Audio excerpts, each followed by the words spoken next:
Hello everyone and good morning सभी को। उम्मीद करता हूँ मेरी वॉइस प्रॉपर आ रही होगी सभी तक। एक बार कंफर्म कर देंगे, फिर हम लोग स्टार्ट करते हैं आज का लेक्चर, जो कि रहने वाला है एनिमल टिश्यू। कल हम लोगों ने प्लांट टिश्यू देखा था और आज हम लोग करने वाले हैं एनिमल टिश्यू के बारे में। एनिमल टिश्यू मतलब जंतु ऊतक, ठीक है। अब टिश्यू आप जानते हैं क्या होता है। टिश्यू होता है आपका what, group of cells performing a definite function. Similar type of cell मिलके एक पर्टिकुलर टाइप का टिश्यू बनाते हैं और वो एक डेफिनेट फंक्शन को परफॉर्म करते हैं, ठीक है।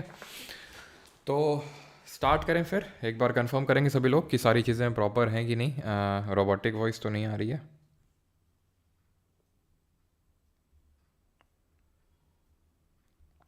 टाइप ऑफ सेल मिलके एक पर्टिकुलर टाइप का टिश्यू बनाते हैं और वो ठीक है।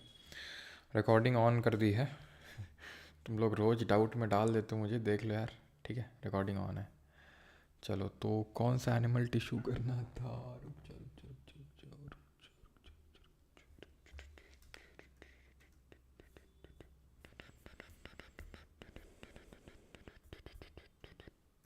जा। तो स्टार्ट करते हैं, चलो, है ना। एनिमल टिश्यू करने वाले हैं। सबसे पहले जो हमारे एनिमल टिश्यूज़ हैं उनको हम डिफरेंट टाइप्स में बांटते हैं। अब जैसे कि हमने कल प्लांट टिश्यूज़ को देखा था। मेनली पहले तो दो टाइप्स में देखा था। दो टाइप्स क्या थे, एक तो मेरिस्टेमेटिक टिश्यू और दूसरा परमानेंट टिश्यू, है ना। सबसे पहले तो हमने दो टाइप्स में देखे थे, मेरिस्टेमेटिक टिश्यू और परमानेंट टिश्यूज़, है ना। विभज्योतक ऊतक और स्थायी ऊतक। वैसे ही हम एनिमल टिश्यू को सर्टन पार्ट्स में डिवाइड करते हैं। Epithelial tissue, muscular tissue, nervous tissue और कनेक्टिव टिश्यू। बाकी जो इसके अराउंड चीज़ें लिखी हैं बिल्कुल भूल जाओ उनको। अभी क्या तुम्हें एकदम चार्ट याद रखना है। सबसे पहले ऊपर एनिमल टिश्यू है, देन एनिमल टिश्यू के बाद एक सेकेंड,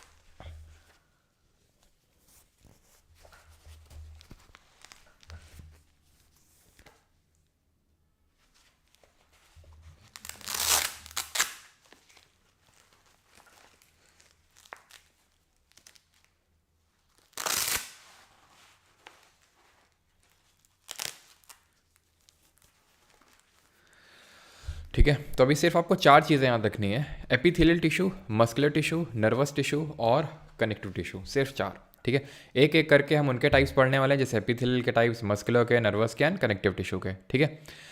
एरिकुलर टिश्यू ये सब आपके अभी इसके टाइप्स नहीं पढ़ने हैं, ठीक है। सीधे सबसे पहले आते हैं एपिथेलियल टिश्यूज़ पे। अब एपिथेलियल टिश्यूज़ क्या होते हैं, इनकी कैरेक्टरिस्टिक क्या होती है। तो ये काइंड ऑफ प्रोटेक्टिव टिश्यू होते हैं, यानी हमारी बॉडी को प्रोटेक्ट करने का काम करते हैं, कवर करने का काम करते हैं। इनमें ज़्यादा कोई इंटरसेलुलर बीच में आपको स्पेसेस नहीं देखने को मिलती हैं। जैसे कि फॉर एग्जांपल आप रिलेट कर सकते हैं यहाँ पर मेरिस्टेमेटिक जो हमारे कॉलन कायमा थे, जो हमारे सिंपल परमानेंट टिश्यू का एक एग्जाम्पल थे कॉलन कायमा। इसमें इंटरसेलुलर स्पेसेस एब्सेंट थी, यानी प्रेजेंट नहीं थी। किसमें थी, पैरेन्काइमा में। और पैरेन्काइमा जहाँ पे इंटरसेलुलर स्पेसेस थी उसको हम किस नाम से बोल रहे थे, जरा ये बताएंगे कमेंट में आप, ठीक है। जो हमारे वो थे इंटरसेलुलर स्पेसेस जहाँ देखने को मिल रहे थे उसको हम किस नाम से बोल रहे थे, उसको हम बोल रहे थे पैरेन्काइमा, ठीक है। Cells form a continuous sheet, all epithelial tissues are separated by others through a basement membrane, ठीक है। आपस में इनका सेपरेशन बेसमेंट मेम्ब्रेन के थ्रू होता है। ये हमारी बॉडी को इंजरी से बचाते हैं, इन्फेक्शन से बचाते हैं, नहीं डैमेज से बचाते हैं, नहीं काइंड ऑफ प्रोटेक्टिव टिश्यूज़ हैं। And they form the lining of mouth. वो सब अभी चीज़ें छोड़ दो, बिकॉज एपिथेलियल टिश्यू के होते हैं सर्टेन टाइप्स। जैसे कि पहला है simple squamous epithelial tissue. Simple squamous epithelial tissue ये काफ़ी पतले होते हैं, फ्लैट होते हैं, इर्रेगुलर शेप के होते हैं, ठीक है। स्क्वैमस एपिथेलियल टिश्यूज थिन होते हैं, फ्लैट होते हैं और इर्रेगुलर शेप के होते हैं। दो तरह के होते हैं, सिंपल और स्ट्रैटिफाइड। सिंपल वाले जो होते हैं, अब यहाँ पर प्रेजेंस पूछा जाता है कि कहाँ पे प्रेजेंट होते हैं। तो जो हमारा मुंह होता है और जो ईसोफेगस क्या, फूड पाइप है। सर फूड पाइप क्या चीज़ है, फूड पाइप वो पाइप है जो जैसे हम निवाला रखते हैं मुंह में, उसके बाद ऐसे गटकते हैं, तो जी सीधे जो है फूड पाइप के थ्रू गटक से जाके गिरता है पेट में। और फिर उसके बाद क्या होता है वो तो तुम्हें डाइजेस्टिव सिस्टम में पता चलेगा, अभी नहीं, ठीक। तो it forms the delicate lining. जो हमारी डेलिकेट लाइनिंग होती है माउथ के अंदर में, आप देखो कितना सॉफ्ट सॉफ्ट होता है ना। तुरंत अगर हल्का सा कुछ हुआ तो तुरंत छाला पड़ जाता है, थोड़ा गर्म खाते हैं तो, है ना। तो काफ़ी जो डेलिकेट लाइनिंग है वो सिंपल स्क्वैमस एपिथेलियल टिश्यूज़ की बनी हुई है। सिंगल लेयर ऑफ सेल्स हैं, इस वजह से फ्लैट होते हैं, बहुत थिन होते हैं।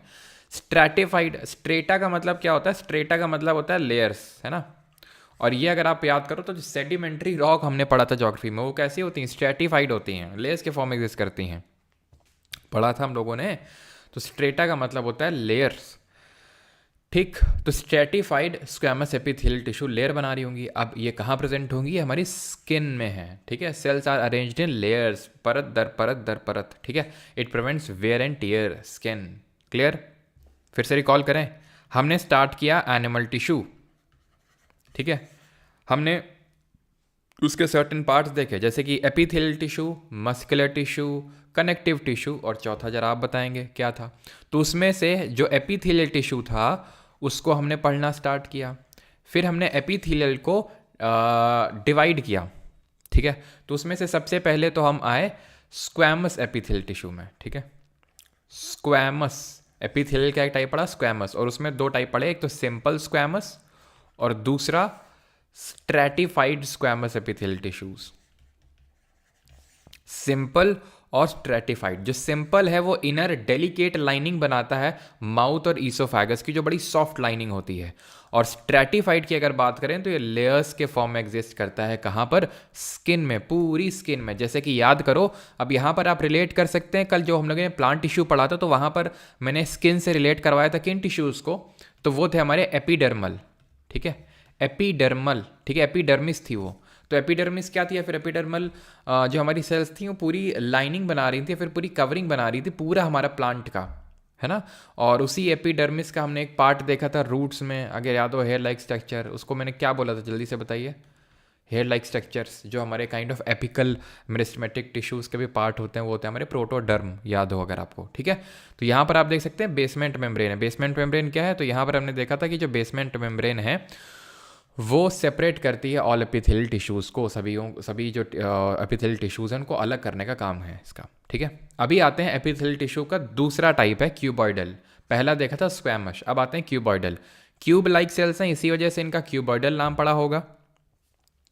इनकी जो हाइट है वो इनकी विड्थ से ज़्यादा होगी, इनकी जो हाइट है वो विड्थ से ज़्यादा होगी। यहाँ पर आप देख सकते हैं, आपको दिख रहा होगा, इनकी जो हाइट है वो इनकी विड्थ से ज़्यादा है और थोड़े से हमें क्यूब शेप के नज़र आ रहे हैं, इस वजह से इनको क्यूबॉइडल एपिथेलियम टिश्यूज़ के नाम से जाना जाता है, ठीक। अब यहाँ पर ये प्रेजेंट कहाँ पे होते हैं ये इंपॉर्टेंट है, ठीक है। जब हम क्वेश्चंस करेंगे ना तब आपको समझ में आएगा, ठीक है, कि कैसे क्वेश्चन बनता है। जैसे कि फॉर एग्जाम्पल CDS में एक बार ऐसे क्वेश्चन बना कि एक्सीडेंट हो गया एक बंदे का। अच्छा, एक्सीडेंट हो गया तो उसका मुंह छिल गया, पूरा मुंह छिल गया और सब खाल वाल छिल गई, ठीक है। या फिर हाँ, मुंह का दिया था, मुंह छिल गया उसका। तो फिर अगर मुंह छिल गया तो फिर कौन सा टिश्यू उसका डैमेज हो गया, ये पूछा था उसने क्वेश्चन, ठीक है। तो इस तरह के क्वेश्चंस पूछता है और वो भी हम देखेंगे, ठीक है। और SSC में भी सेम टाइप के अभी क्वेश्चन पूछता है, देखेंगे, ठीक है। तो अब आते हैं तीसरे टाइप पे, कॉलमनार। पहला देखा था स्क्वैमस, उसके दो टाइप थे, सिंपल और स्ट्रैटिफाइड। देन क्यूबॉइडल, कहाँ पर प्रेजेंट था? ग्लैंड्स में। कहाँ पे? Sweat gland, salivary gland. Sweat मतलब जहाँ से पसीना आता है, सेलिवरी मतलब जहाँ सलाइवा मुंह में सेक्रीट होता है, थायराइड ग्लैंड गले में, और लाइनिंग ऑफ किडनी टिब्यूल्स, ठीक। कॉलमनार में क्या है? ये टॉल, अगेन मतलब ये अगर बात करें जो क्यूबॉइडल होते हैं, सॉरी अगेन रिपीट, जो इनकी जो लेंथ होती है, जो टॉल और विड्थ, ये सिमिलर होता है, ठीक है। क्यूब शेप के तभी होंगे, ठीक है। जो अगर लेंथ जिनकी ज़्यादा होगी या फिर मैं बोलूँ हाइट ज़्यादा होगी विड्थ के कंपैरिजन में, तो उनको हम कॉलमनार एपिथेलियल टिश्यू बोलेंगे, ठीक है। थोड़े कॉलम टाइप लगेंगे, जैसे नहीं बोलते हैं पिलर कॉलम है, तो पिलर कैसा होता है? थोड़ी इसकी लेंथ ज़्यादा होती है as compare to its with, तो पिलर लाइक सेल्स होते हैं ये, ठीक है, खंबे के ऐसे, ठीक है। तो पिलर लाइक सेल्स होते हैं, यहाँ पे लेंथ विड्थ से ज़्यादा होती है। यहाँ पे जो लेंथ है वो विड्थ के सिमिलर है ऑलमोस्ट, मतलब एकदम सेम तो नहीं होगी लेकिन हाँ सिमिलर है काफ़ी हद तक। अकरेंस की अगर बात करेंगे तो लाइनिंग ऑफ इंटेस्टाइन, स्टमक और गॉल ब्लैडर। इसको याद रखने का तरीका ये है कि जो भी हमारा ये डाइजेस्टिव ट्रैक्ट है, जहाँ पे पेट होगा, गॉल ब्लैडर यानी कि जो पित्त की थैली होती है, और जो हमारी आंतें होती हैं, इतना आई थिंक आपको पता होगा, ये सब हमारा डाइजेस्टिव सिस्टम का पार्ट होता है, पाचन तंत्र का पार्ट होता है। तो वहाँ पर हमारे कॉलमनार एपिथेलियल टिश्यू भी हैं। या फिर अगर आपको थोड़ा सा इंटेस्टाइन कभी आपने इस तरह से देखा हो, तो इंटेस्टाइन ऐसे हमारी कॉलम शेप की होती हैं, लंबी लंबी टाइप होती हैं, होती कि नहीं इंटेस्टाइन? तो ऐसे आप याद कर सकते हैं कि कॉलमनार एपिथेलियल टिश्यूज़ की बनी हुई है। अभी आते हैं चौथे टाइप ऑफ एपिथेलियल टिश्यूज़ पे, and these are ciliated epithelial tissue. Cilia, जहाँ भी आपको वर्ड दिख जाए, सीलिया का मतलब ही होता है हेयर लाइक, बाल की तरह। यानी वो टिश्यू, वो एपिथेलियल टिश्यू जिनके जिनके फ्री सरफेस पे बाल नुमा ऐसे स्ट्रक्चर आपको देखने को मिले, हेयर लाइक स्ट्रक्चर देखने को मिले, तो उनको बोलेंगे सीलिएटेड एपिथेलियल टिश्यू। ठीक है, सीलिएटेड एपिथेलियल टिश्यू बोलेंगे। ठीक है, ठीक है, सीलिएटेड एपिथेलियल उनको टिश्यूज बोलेंगे। सीलिया क्या है? हेयर लाइक प्रोजेक्शंस है। सीलिया क्या करते हैं? दे फैसिलिटेट द मूवमेंट। ये मूवमेंट को फैसिलिटेट करते हैं। किस चीज़ के मूवमेंट को फैसिलिटेट करते हैं? जैसे फॉर एग्जांपल अगर हम बात करें एग को, ठीक है, जो फीमेल का रिप्रोडक्टिव सिस्टम होता है उसमें हमें पता है एग प्रोड्यूस होता है। ठीक है, तो जब एग प्रोड्यूस होता है तो जैसे फॉर एग्जांपल मान लेते हैं एग यहाँ पे है, तो इसको क्या करेंगे, इस तरह से वाइब्रेट हो के इसको एग को यहाँ पे पास ऑन किया जाएगा, देन यहाँ पे पास ऑन किया जाएगा, देन यहाँ पे पास ऑन किया जाएगा, मतलब सो इस तरह से किसी चीज़ के जब मूवमेंट को फैसिलिटेट करना होता है। अब जैसे फॉर एग्जांपल रेस्पिरेटरी ट्रैक्ट जो होता है, जो हमारा श्वसन तंत्र होता है, इससे हम सांस लेते हैं, तो इसके यहाँ पर क्या कौन सा सिस्टम एक्टिवेट हुआ? रेस्पिरेटरी सिस्टम एक्टिवेट हुआ। तो आप देखते होंगे नाक में हमारे हेयर्स लाइक स्ट्रक्चर होते हैं, वो क्या करते हैं? उनका काम होता है म्यूकस जो होता है उसके मूवमेंट को फैसिलिटेट करना। ठीक है, यूरिनरी जो ट्यूब्यूल्स होते हैं वहाँ पे यूरिन के मूवमेंट को फैसिलिटेट करना। ठीक है, फीमेल रिप्रोडक्टिव सिस्टम में एग के मूवमेंट का जो रिदमिक मतलब उसको फैसिलिटेट करना। तो सीलिया का मतलब होता है हेयर लाइक स्ट्रक्चर्स। ठीक, कैरेक्टरिस्टिक अब आते हैं किसकी? अब आते हैं मस्कुलर टिश्यू पे।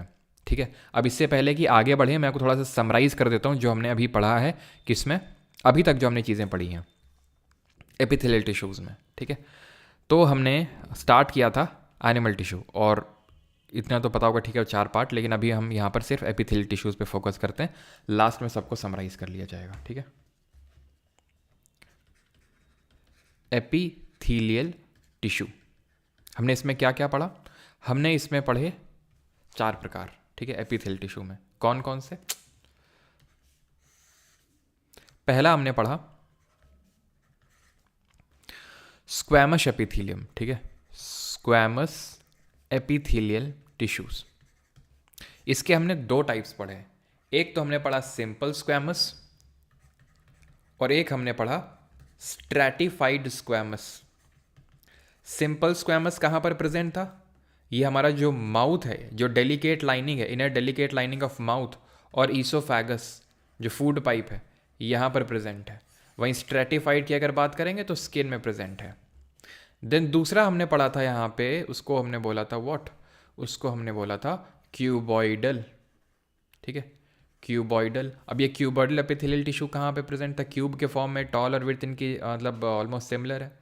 तो ये हमें ग्लैंड्स में देखने को मिल रहे थे, जैसे कि सैलिवरी ग्लैंड हो गया, थायराइड ग्लैंड हो गया, है ना, थायराइड ग्लैंड हो गया, सैलिवरी ग्लैंड, थायराइड ग्लैंड, और किडनी टिब्यूल्स हो गए, किडनी टिब्यूल्स हो गए। वहीं पे हमने तीसरा क्या पढ़ा? तीसरा हमने पढ़ा कॉलमनार एपिथेलियल टिश्यूज। ठीक है, कॉलमनार एपिथेलियल टिश्यूज, और कॉलमनार में कॉलम शेप के हैं, यानी कि इनकी जो टॉल है वो पिलर शेप के हैं। ये पिलर शेप के मतलब लेंथ ज़्यादा है या फिर हाइट ज़्यादा है एज कम्पेयर टू विड्थ। और कहाँ देखने को मिले? जो भी हमारा डाइजेस्टिव ट्रैक्ट है, जैसे कि गॉल ब्लैडर हो गया, ठीक है, गॉल ब्लैडर हो गया, इंटेस्टाइन हो गई, स्टमक हो गया, यहाँ पर प्रेजेंट है। और चौथा और फाइनल टाइप था हमारा इसका सीलिएटेड एपिथेलियम टिश्यूज। सीलिया का मतलब होता है हेयर लाइक स्ट्रक्चर्स। तो जो हमारा रेस्पिरेटरी ट्रैक्ट में म्यूकस को मूवमेंट को फैसिलिटेट कर रहे हैं, और जो हमारा यूरिनरी ब्लैडर है वहाँ पे यूरिन के मूवमेंट को फैसिलिटेट कर रहे हैं, प्लस जो फीमेल रिप्रोडक्टिव ऑर्गन्स होते हैं वहाँ पे एग के मूवमेंट को फैसिलिटेट करने का काम होता है सीलिएटेड एपिथेलियल टिश्यूज़ का। अब आते हैं मस्कुलर टिश्यूज़ पे। एपिथेलियल टिश्यूज़ का इन जनरल फंक्शन क्या था? इनका फंक्शन था, ये थे आपके प्रोटेक्टिव टिश्यूज़। ठीक है, ये थे प्रोटेक्ट कर रहे थे, प्रोटेक्टिव टिश्यू थे ये। ठीक है, अब आगे जो हम पढ़ने वाले हैं मस्कुलर टिश्यू, इनका काम है मूवमेंट को फैसिलिटेट करना, कंपोज्ड ऑफ मसल सेल्स और मसल फाइबर, एंड इनका जो मेन काम है वो मूवमेंट को फैसिलिटेट करना। और मूवमेंट कैसे होता है? कॉन्ट्रैक्शन और रिलैक्सेशन से। Contraction relaxation, contraction relaxation. और कॉन्ट्रैक्टाइल जो प्रोटीन जो हेल्प करते हैं, ठीक है, वो मूवमेंट ऑफ बॉडी में हेल्प करते हैं, इनको हम बोलते हैं कॉन्ट्रैक्टाइल प्रोटीन्स। वो प्रोटीन जो हमारे कॉन्ट्रैक्शन और रिलैक्सेशन में हेल्प करते हैं या फिर मूवमेंट में हेल्प करते हैं, उनको हम बोलते हैं कॉन्ट्रैक्टाइल प्रोटीन्स। ठीक है, and contractile proteins are present in the fibres. आगे बढ़ते हैं तो यहाँ पर आप देख सकते हैं, जैसे आपकी बाइसेप है ना, तो यहाँ पर क्या है आपका, इसके मूवमेंट को फैसिलिटेट कर रहा है बाइसेप ट्राइसेप्स, है ना। कितने लोग जिम जाते हैं यहाँ पे? तो मसल सेल्स हमारे 3 तरह के होते हैं। एक तो कार्डियक मसल जो हमारे हार्ट में प्रेजेंट होंगी, ठीक है, हमारे हार्ट की जो रिदमिक बीटिंग है उसको फैसिलिटेट करेंगे। स्केलेटल मसल जो होगा जहाँ पर हमारा ये जहाँ पर स्केलेटल सिस्टम, मैंने आपको बताया था स्केलेटल सिस्टम के बारे में कमेंट में बताएंगे। जो हमारा सेल होता है, तो सेल में साइटोस्केलेटन पढ़ा था हम लोगों ने, और वहाँ पर मैंने बोन को किससे एनालॉजी ड्रॉ करी थी, मैंने बोन को किससे रिलेट करवाया था वहाँ पे, जो हमारा साइटोस्केलेटन था वहाँ पे। तो स्केलेटल सिस्टम यानी कि जहाँ पर बोनी स्ट्रक्चर है वहाँ पर जो मसल्स प्रेजेंट हैं उसके मूवमेंट को फैसिलिटेट कर रही हैं, तो वो स्केलेटल मसल। और जो हमारे स्मूथ पार्ट हैं, स्मूथ पार्ट मतलब जैसे कि आंतें हो गई या फिर पेट हो गया, ठीक है, लिवर वगैरह हो गया, हमारी आईज़ हो गई, तो यहाँ पे स्मूथ मसल्स होती हैं जहाँ पे हमें इस तरह का बोन का इस तरह से कुछ नहीं दिखेगा, बड़ा स्मूथ ऑर्गन होता है वो। यानी कि इसको बोल सकते हैं रेखीय ऊतक, है ना, रेखाकित ऊतक, इसको चिकना ऊतक बोलेंगे स्मूथ वाले को, और इसको हम बोलेंगे हृदयी ऊतक, स्केलेटल वाले सॉरी कार्डियक वाले को, स्केलेटल वाले को बोलेंगे रेखाकित ऊतक। तो ये हमारे 3 टाइप के क्या होते हैं, मसल सेल्स होते हैं। आई होप यहाँ तक क्लियर होंगी सारी चीज़ें कि मसल जो टिश्यू होते हैं वो मूवमेंट को फैसिलिटेट करते हैं, कॉन्ट्रैक्टाइल प्रोटीन इनमें प्रेजेंट होता है जो मूवमेंट को फैसिलिटेट करने में हेल्प करते हैं। 3 तरह के होते हैं, कार्डियक जो हार्ट में, स्केलेटल जहाँ पर हमारा पूरा स्केलेटल सिस्टम है वहाँ पर, स्मूथ मसल्स हैं यहाँ पर आपके जहाँ पे पूरा स्मूथ ऑर्गन्स हैं। और हाँ, अभी मैंने पूछा था कि किससे एनालॉजी ड्रॉ करी थी, तो वो हमारे थे माइक्रोट्यूब्यूल्स। और माइक्रोट्यूब्यूल कहाँ बन रहे थे, सेंट्रोजोम में, जिनको माइक्रोट्यूब्यूल ऑर्गेनाइजिंग सेंटर्स बोल रहे थे। सेंट्रोजोम में 2 क्या होते थे जरा बताइए, 2 क्या होते थे जिसको मैंने बताया था 9+0 और 9+2 के फॉर्म में होते थे, वो सिलेंड्रिकल शेप के होते थे। इनवॉलेंट्री वगैरह भी सब देखेंगे, जिम जाने के पैसे नहीं हैं, अच्छा कोई नहीं। सेंट्रोजोम जो यहाँ पे वो बनता है। खैर, तो टाइप ऑफ मसल हमारी 3 तरह की होती हैं, अब ध्यान से समझिएगा इसमें। तो स्केलेटल मसल सबसे पहले देखते हैं, तो क्या कैरेक्टरिस्टिक होती है स्केलेटल मसल की। अभी मैं इन तीनों को समराइज भी कर दूंगा, अभी सिर्फ आपको एक एक पे फोकस करना है, ठीक है। इलोंगेटेड और सिलेंड्रिकल शेप की होती हैं, ब्रांचिंग नहीं होती है, जैसे यहाँ पर आप देख पा रहे होंगे स्केलेटल में कोई ब्रांचिंग है, जैसे यहाँ पर कार्डियक में ब्रांचिंग दिख रही है, ब्रांचेस निकली हुई, शाखा निकली हुई है, निकली हुई कि नहीं, लेकिन यहाँ पर शाखा निकली है, बिल्कुल नहीं निकली है शाखा, ठीक है, ब्रांचिंग नहीं है। मल्टी न्यूक्लिएटेड है, अब ये इसका मतलब क्या, मल्टी न्यूक्लिएटेड, तो यहाँ पर अगर आप देखिए तो एक सेल के अंदर 1 2 3 न्यूक्लियस हैं, वहाँ पे यहाँ पे देखिए एक ही न्यूक्लियस है, यहाँ पे एक ही है, यहाँ पे एक ही है, यहाँ पे भी देखिए एक में सिर्फ एक ही न्यूक्लियस है। तो जिनमें एक सेल के अंदर बहुत सारे न्यूक्लियस होते हैं उनको मल्टी न्यूक्लिएट बोलते हैं, जिनमें सिर्फ एक न्यूक्लियस होता है तो उसको यूनी न्यूक्लिएट बोलते हैं। स्ट्रिएशंस आर प्रेजेंट, स्ट्रिएशंस का मतलब होता है ऑल्टरनेट डार्क और जो लाइट बैंड देखने को मिलते हैं आपको। अब यहाँ पर अगर आप ध्यान से देखें तो लाइट डार्क दिख रहा है आपको, लाइट डार्क की शेड्स दिख रही हैं आपको, ठीक है। क्या यहाँ पे दिख रही है स्मूथ में, नहीं है, तो ये क्या है, इनको बोल देंगे स्ट्रिएटेड है, स्ट्रिएशंस है, इसमें नहीं है। यही डिफरेंस ही पूछता है आपसे, स्केलेटल मसल से अटैच होता है, स्ट्रिएशंस प्रेजेंट होती हैं, ठीक है। वही फिर अगेन रिपीट हो गया है, are under the control of our will, इनको वॉलेंट्री मसल्स बोलते हैं, बॉडी मूवमेंट में हेल्प करती है और मेंटेन करती हैं पॉस्चर। अब ये वॉलेंट्री मसल्स क्या होती हैं, वॉलेंट्री मसल्स होती हैं जो हमारे कंट्रोल में होती हैं। जैसे फॉर एग्जांपल ये बाइसेप की है, क्या ये आपके कंट्रोल में है, या फिर अपने आप जब मन चाहती फूल जाती है, जब मन आता सिकुड़ जाती है, बाइसेप ट्राइसेप, नहीं, तो ये हमारे कंट्रोल में है, जब हम चाहें तब इसको कंप्रेस करके फुला देते हैं ना और रिलैक्स कर देते हैं, तो वो हमारे कंट्रोल में है। लेकिन अगर मैं आपसे बोलूं कि आपका जो डाइजेस्टिव सिस्टम है या फिर आपका जो हार्ट है, आपका जो हृदय है, क्या वो आपके कंट्रोल में नहीं, वो अपने हिसाब से बीट कर रहा है, आपके बिल्कुल कंट्रोल में नहीं है हार्ट। आपका जो डाइजेस्टिव सिस्टम है, जैसे मैंने खाना खाया तो पाचन की जो क्रिया है वो कितनी जल्दी होगी, कितनी देर से होगी, वो मेरे कंट्रोल में नहीं है। यानी कि जो मेरे स्मूथ मसल्स हैं और जो कार्डियक मसल्स हैं वो मेरे कंट्रोल में नहीं है, यानी वो इनवॉलेंट्री है, ठीक है। तो अब बाकी चीज़ें आप यहाँ से अपने खुद से पढ़ सकते हो, कैरेक्टरिस्टिक स्मूथ और ये फलाना ढिमका। यहाँ पर मैं आपको डिफरेंस पहले समझा देता हूँ, ठीक है। डिफरेंस, तो हमने डिफरेंस क्या देखा, इसमें स्ट्रिएशंस हैं ऐसे alternate light and dark bands, और ये ठीक है, और ये आपका मल्टी न्यूक्लिएट है, एक से ज़्यादा न्यूक्लियस हैं, वॉलेंट्री है। अब याद कैसे रखेंगे वो सारे पॉइंट्स तो आपने समझ लिए, स्ट्रिएशंस क्या होता है, मल्टी न्यूक्लिएट यूनि न्यूक्लिएट क्या होता है, ब्रांचिंग क्या होती है, वॉलेंट्री एंड वॉलेंट्री क्या होता है, लेकिन याद कैसे रखें। तो भाई स्मूथ सेल मैंने स्मूथ वाले कहाँ पे बताया, स्मूथ जो मसल्स हैं वो विसरल ऑर्गन्स में प्रेजेंट हैं, जो स्मूथ मसल्स हैं वो विसरल ऑर्गन से प्रेजेंट है। विसरल का मतलब यूटेरस हो गया, इंटेस्टाइन हो गया, पेट हो गया, आँख हो गई, ये सब हमारे कंट्रोल में नहीं होते हैं। तुम बोलोगे ये तो हमारे जो आँख है वो तो हम अपने हिसाब से मतलब झपका सकते हैं ना, जब मन हो ब्लिंक करेंगे, जब मन हो नहीं ब्लिंक करेंगे। भाई आइज़ के ब्लिंकिंग की बात नहीं हो रही है। आँख के अंदर ये जो प्रेजेंट है, ये आइरिस जो घुमा फिरा के ये डिसाइड करता है कि कितनी लाइट आपके आँख में जाएगी, कितनी नहीं जाएगी। ठीक है, ये प्यूपिल को, पुतली को कंट्रोल करता है आइरिस। तो क्या वो आपके कंट्रोल में है कि कितनी लाइट आपके आँख के अंदर जाएगी, कितनी नहीं जाएगी? बिल्कुल नहीं है। ठीक है, तो आपके बियॉन्ड है, मतलब आप उसको कंट्रोल नहीं कर सकते, आपके कंट्रोल के बियॉन्ड है, तो इनवॉलेंट्री है। ब्रोंकाई हो गए, तो ये जो भी विसरल मसल्स हैं, विसरल ऑर्गन्स हैं बॉडी के, जो स्मूथ ऑर्गन्स हैं, वहाँ वो आपके कंट्रोल में नहीं है। ठीक है, तो वो इनवॉलेंट्री हो जाएंगे। ऐसे ही जो कार्डियक है, इतना तो सबको पता होगा, जो हमारा हार्ट है हमारे कंट्रोल में नहीं है, तो वो भी इनवॉलेंट्री हुआ। तो कार्डियक वाला भी इनवॉलेंट्री हुआ, ये भी इनवॉलेंट्री हुआ। ठीक है, स्मूथ वाला। और बस सिर्फ जो वॉलेंट्री हुआ तो जो हमारी स्केलेटल, जहाँ पे हड्डी वगैरह हैं, जैसे कि हमारा बाइसेप और ट्राइसेप्स हो गया। क्लियर, ये वाला क्लियर हो गया। ठीक, अब आ जाते हैं किस पे? अब एक और पकड़ लो, कार्डियक ब्रांचिंग वाला पकड़ लो। ब्रांचिंग किस में है? तो ब्रांचिंग सिर्फ कार्डियक मसल्स में, और किसी में ब्रांचिंग आपको देखने को नहीं मिलेगी। इसको कैसे याद रखेंगे? तो ऐसे याद रखेंगे कि जो दिल होता है वो बहुतों से लग जाता है हमारा। कभी किसी से दिल लग जाता है, तो कभी किसी से किसी पे दिल लग जाता है। तो अब इतने सारे लोगों से हमें दिल लगाना है, तो भाई मल्टीपल ब्रांचिंग, मतलब ब्रांचिंग तो चाहिए ही ना। जैसे ये है, ये किसी से दिल लगा रहा है, ये किसी से दिल लगा रहा है, ये किसी से दिल लगा रहा है, तो ब्रांचिंग चाहिए भैया हमें हार्ट में। ठीक है, तो दिल क्या करता है, किसी से भी लग जाता है, तो इसलिए उसमें ब्रांचिंग है, बाकी दो में नहीं है। ये भी याद हो गया। अब बचे दो चीज़ें, एक तो स्ट्रिएशंस वाला और एक न्यूक्लिएटेड है कि नॉन यूनी न्यूक्लिएट है कि मल्टी न्यूक्लिएट है। इन दोनों में जो तुम्हें अच्छा लगे, जो तुम्हारे मन का लगे, वो याद कर लो। जैसे कि ये, या तो ये याद कर लो कि स्मूथ मसल नॉन स्ट्रिएटेड हैं और बाकी दोनों स्ट्रिएटेड हैं, या फिर तुम ये याद कर लो कि जो आपका स्केलेटल वाला है वो मल्टी न्यूक्लिएटेड है, बाकी दोनों यूनी न्यूक्लिएट है। इन दोनों में से कोई एक याद कर लो तो भी आराम से आपका काम चल जाएगा।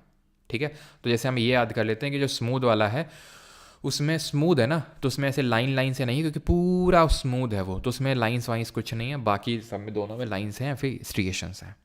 क्लियर, इतनी चीज़ हो गई। तो आप देख सकते हैं जो हार्ट वाला है इसमें ब्रांचिंग है। ठीक है, ब्रांचिंग है इसमें। ठीक है, क्लियर हो गया। मसल, ये जो मसल टिश्यूज़ हैं, एपिथेलियल टिश्यू के बाद मसल टिश्यू भी हमने ख़त्म कर दिया। अब आते हैं संयोजी ऊतक, that is connective tissue. Biology का पीडीएफ हिंदी में प्रोवाइड कीजिए। हिंदी में भी तो नोट्स मिलते हैं बैच के अंदर। ठीक है, हाँ सर, मैंने आपका घर देखा है। अच्छा, तो फिर क्या किया जाए? घर देखा है तुमने, बताओ घर की विशेषताएं बताओ कुछ, तो हम जाने तुमने देखा है घर। कनेक्टिव टिश्यू, ठीक है, एनिमल टिश्यू में हम पढ़ने वाले हैं संयोजी ऊतक। अब कनेक्टिव टिश्यू क्यों बोल रहा है? नाम से ही पता चल रहा है, कनेक्ट कर रहे होंगे ना वेरियस बॉडी पार्ट्स को, तो इसलिए कनेक्टिव टिश्यू बोल रहे हैं। ठीक है, लूजली स्पेस्ड होते हैं, इंटरसेलुलर मैट्रिक्स होता है। ठीक है, बाइंडिंग सपोर्ट का काम होता है, पैकेजिंग का काम होता है, अभी देखते हैं क्या क्या काम होता है। ठीक है, तो कनेक्टिव टिश्यू भी हमारे मल्टीपल टाइप्स के होते हैं। ठीक है, हमारे इसमें दो तरह के वैसे तो होते हैं, यहाँ पर आपको देखने को मिलेंगे। ठीक है, types of connective tissue, areolar connective tissue और एडिपोज कनेक्टिव टिश्यू। एरियोलर में भी लूज होते हैं और डेंस होते हैं। ठीक है, लूज भी होते हैं एंड डेंस कनेक्टिव टिश्यू भी होते हैं। डेंस में आ जाते हैं लिगामेंट और टेंडन, ये हमारे हैं जिनको कि हम सॉलिड कनेक्टिव टिश्यू बोल सकते हैं। और एक होते हैं हमारे फ्लूइड कनेक्टिव टिश्यू, फ्लूइड में आते हैं ब्लड और लिम्फ, जिनको भी हम आगे देखेंगे। तो कनेक्टिव टिश्यू दो तरह के, एक सॉलिड और एक फ्लूइड। सॉलिड में हमारे दो तरह के आएंगे, एरियोलर और एडिपोस। ठीक, एरियोलर की अगर हम बात करें तो एरियोलर जो कनेक्टिव टिश्यू होते हैं ये लूज होते हैं। ठीक है, इनका काम ये होता है कि जो भी गैप है ना ऑर्गन के बीच का, जो स्पेस है उसको भर दो। स्किन और मसल के बीच में ये प्रेजेंट होते हैं, उनके बीच का जो गैप है वो भरने का काम करते हैं। लूज होते हैं बहुत ही। ठीक है, बस इतना ध्यान रखो कि ये काफ़ी लूज होते हैं, इनका मैट्रिक्स काफ़ी लूज होता है। मैट्रिक्स क्या होता है? मैट्रिक्स होता है जैसे फॉर एग्जांपल जैसे हम खीर बनाते हैं, तो खीर में मैट्रिक्स हुआ दूध, खीर में मैट्रिक्स हुआ दूध, और उसमें ऊपर से जो चीज़ें डली वो चावल वगैरह हैं वो। ठीक है, ऐसे समझ लो। तो मैट्रिक्स, जैसे कि हम जब ब्लड के बारे में देखेंगे तो उसका जैसे मैट्रिक्स क्या है, फ्लूइड नेचर का है, इसलिए वो पूरा फ्लूइड है वो। ठीक है, बोन का देखेंगे तो बोन काफ़ी टफ होता है क्योंकि उसका जो मैट्रिक्स है वो कैल्शियम और फॉस्फोरस का बना हुआ है, इसलिए। ठीक है, तो मैट्रिक्स है इनका काफ़ी लूज होता है। ये कहाँ पर प्रेजेंट होंगे? ये जो भी ऑर्गन की स्पेस उसको भरते हैं और स्किन और मसल्स के बीच में प्रेजेंट होते हैं, बस। बोन मैरो वगैरह में भी आपको मेरू मज्जा में देखने को मिलेंगे। फिर आते हैं लूज कनेक्टिव टिश्यू के बाद डेंस कनेक्टिव टिश्यू। डेंस में आते हैं दो, टेंडन्स और लिगामेंट, टेंडन और लिगामेंट, क्योंकि कनेक्टिव टिश्यू में तो किसी को कनेक्ट कर रहे होंगे, जैसे कि वो हमारे कनेक्ट कर रहे थे लूज वाले स्किन और मसल को, तो ये किसको कनेक्ट कर रहे हैं? टेंडन। टेंडन कनेक्ट करते हैं मसल को बोन से, ठीक है। बोन कहाँ गई? ये है बोन, ठीक है। तो बोन को, मसल को बोन से कनेक्ट करने का काम कौन कर रहा है? ये टेंडन कर रहा है। अगला वाला है हमारा लिगामेंट। लिगामेंट क्या करता है? ये बोन को बोन से जोड़ता है। ये है हड्डी और ये है हड्डी, ठीक है। तो हड्डी को हड्डी से जोड़ने का काम, ये जो अगर आप अंदर के साइड देख पा रहे हो, लिगामेंट बोलते हैं। जब बहुत ज़्यादा आप स्पोर्ट्स एक्टिविटी करते हो तो लिगामेंट टियर हो जाता है। वो लिगामेंट टियर यही होता है जो बोन को बोन से जोड़ने का काम कर रहा है। तो डेंस कनेक्टिव टिश्यू हुए दो टाइप के, लिगामेंट और टेंडन। याद कैसे रखें कौन किसको जोड़ता है? तो याद ऐसे रखेंगे कि MTB, जैसे MTV करके एक पहले वो टीवी शो आता, मतलब एक टीवी के चैनल आता था, है ना, उसमें काफ़ी अच्छा शो आया करता था, काफ़ी पारिवारिक शो आया करता था उसमें एक, तो वो जो आप छुप छुप के देखते थे, तो बस वही MTV की जगह जो है MTB कर लो, ठीक है। MTB, ये हो गया आपका मसल, ये हो गया आपका टेंडन और ये हो गया आपका बोन। तो टेंडन किसको कनेक्ट कर रहा है? मसल को बोन से। और बाकी जो दूसरा वाला है दैट इज़ लिगामेंट, वो बोन को बोन से कर देगा, ख़त्म काम, ठीक है। तो यहाँ पर आप देख सकते हैं इसका काम क्या है। इसका काम है, यहाँ पर आप देखिए, ये मसल है, ठीक है, ये बोन है, क्या होगा ये होगा टेंडन, ठीक। यहाँ पे बोन है, ठीक है, और यहाँ पे बोन है, तो बोन और बोन के बीच में क्या होगा? लिगामेंट होगा, ठीक है। क्लियर इतनी चीज़? आगे बढ़ते हैं। अब आते हैं कनेक्टिव टिश्यू में दूसरा, दैट इज़ एडिपोज। यहाँ पर अगर आप देखेंगे तो हमने कितने टाइप के कनेक्टिव टिश्यू पढ़े थे सॉलिड में? एरियोलर और एडिपोज। एडिपोज जो कनेक्टिव टिश्यू है, ये क्या, इसका सिंपल काम याद रखो, इसका काम होता है फैट बनाना। जो भी फैट बनाने वाली सेल होती हैं वो मिल मिल के एडिपोज टिश्यू बन जाती हैं। जिन सेल में फैट स्टोर होता है वो मिल के एडिपोज बन जाती हैं, ठीक है। एग्रीगेशन ऑफ फैट सेल, जिनको हम एडिपोसाइट्स बोलते हैं। क्या बोलते हैं? एडिपोसाइट। इनका शेप क्या होता है? राउंडेड या फिर ओवल शेप की होती है, इस तरह की, ठीक है। यहाँ पर आप आई थिंक, हाँ, ये देख सकते हैं, एडिपोसाइट्स हैं, राउंडेड या फिर ओवल, यानी अंडे के शेप की हैं। ये किससे हमें क्या काम होता है, फंक्शन क्या होता है? तो मैकेनिकल शॉक से बचाती हैं और फैट रिजर्वेशन करती हैं और इंसुलेटर के तौर पर एक्ट करती हैं। जैसे कि आपने देखा होगा, जो फैटी लोग होते हैं, जो मोटे लोग होते हैं, उनको सर्दी वगैरह जल्दी नहीं लगती है ना। वो आराम से, हो सकता है हाफ शर्ट में घूम रहे हों। हमारे एक मैथ के टीचर हुआ करते थे, मतलब काफ़ी तगड़े से थे, काफ़ी अच्छे टीचर थे वो, मतलब सिर्फ कुछ ही टीचर थे जिनको मैं सच में, मतलब कि भाई लाइक करता था कि हाँ यार, मतलब ये अच्छे टीचर हैं। तो उनमें से वो एक थे। तो वो सर थे, काफ़ी मोटे थे, ठीक है। और वो जो है देखता था मैं हाफ शर्ट में, ठीक है, मैं एकदम ठंड के मारे कपकपा जा रहा हूँ, और मतलब सभी लोग वैसे तो, और वो शर्ट मतलब हाफ शर्ट में सर आया करते थे। तो वो कारण वही है कि जो एडिपोसाइट्स होते हैं ना, वो बहुत ज़्यादा स्टोर हो जाते हैं, जो फैट, जो थोड़े हमारे मोटे लोग होते हैं, तो इस वजह से वो जो हीट है वो एस्केप नहीं करती है बॉडी से, ठीक है। तो इसलिए सर माहौल जो है अंदर गर्म रहता है, तो एक्ट एज इंसुलेटर। और मैकेनिकल शॉक थे ना, मोटी चमड़ी वाले लोग मारोगे कोई फ़र्क नहीं पड़ेगा। तो वो मैकेनिकल क्यों नहीं फ़र्क पड़ेगा? क्योंकि वो जो भी डंडा मारा जाएगा वो सब एडिपोसाइट मिलके झेल लेंगे, अंदर तक बात नहीं पहुंचने देंगे, ठीक है। तो ये चीज़ है। बाकी आते हैं अब स्केलेटल कनेक्टिव टिश्यू में। ये है हमारे दो तरह के, कार्टिलेज और बोन। कनेक्टिव टिश्यू के ही पार्ट हैं ये हमारे, कार्टिलेज और बोन्स। स्केलेटल कनेक्टिव टिश्यू उनको बोलते हैं। इनका काम क्या होता है? तो भाई जो कार्टिलेज होते हैं, कार्टिलेज सबसे पहले पढ़ते हैं, तो ये वाइडली स्पेस्ड आउट सेल्स होते हैं।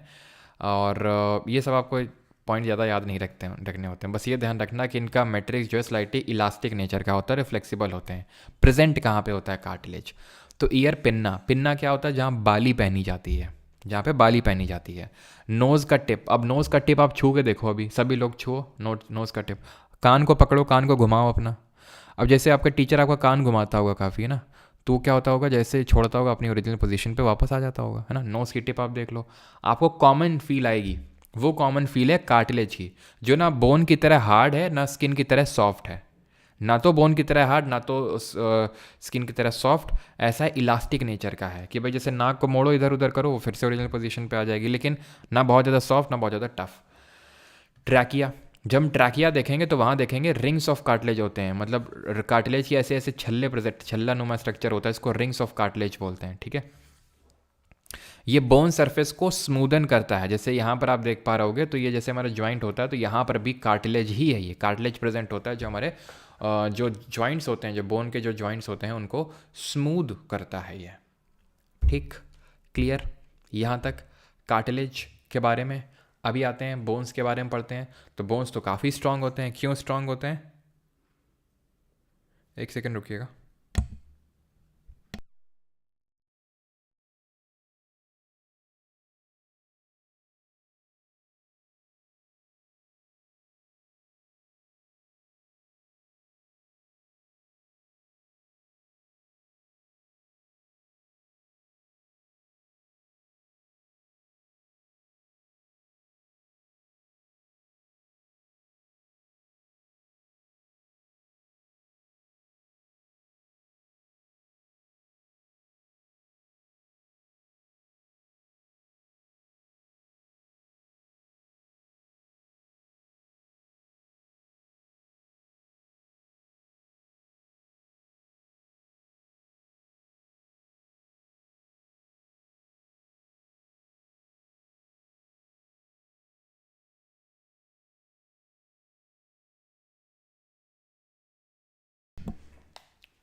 ठीक है, तो काफ़ी स्ट्रांग होते हैं ये, और फ्लेक्सिबल नहीं होते हैं। फ्लेक्सिबल स्ट्रांग क्यों होते हैं, फ्लेक्सिबल नहीं होते हैं क्योंकि इनका जो मैट्रिक्स होता है वो कैल्शियम और फॉस्फोरस का बना हुआ होता है, ठीक है।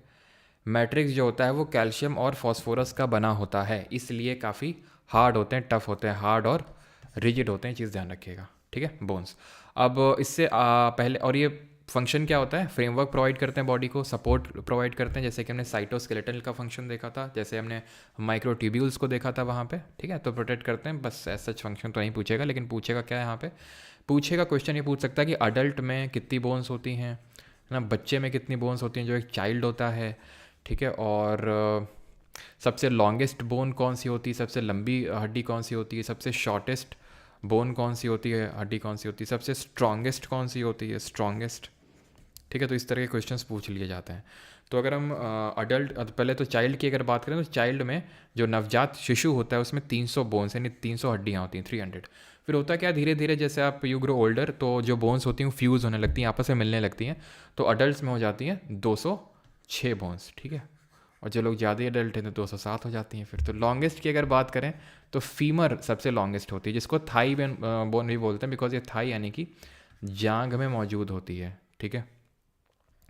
शॉर्टेस्ट बोन की अगर बात करेंगे तो स्टेपीज़ होती है, ठीक है। तीन हमारी हड्डियाँ होती हैं कान में, मैलियस, इनकस और स्टेपीज़। मैलियस, इनकस और स्टेपीज़ तीनों मतलब सिस्टर बोन्स टाइप होती हैं, लेकिन जो सबसे छोटी होती है वो स्टेपीज़ होती है।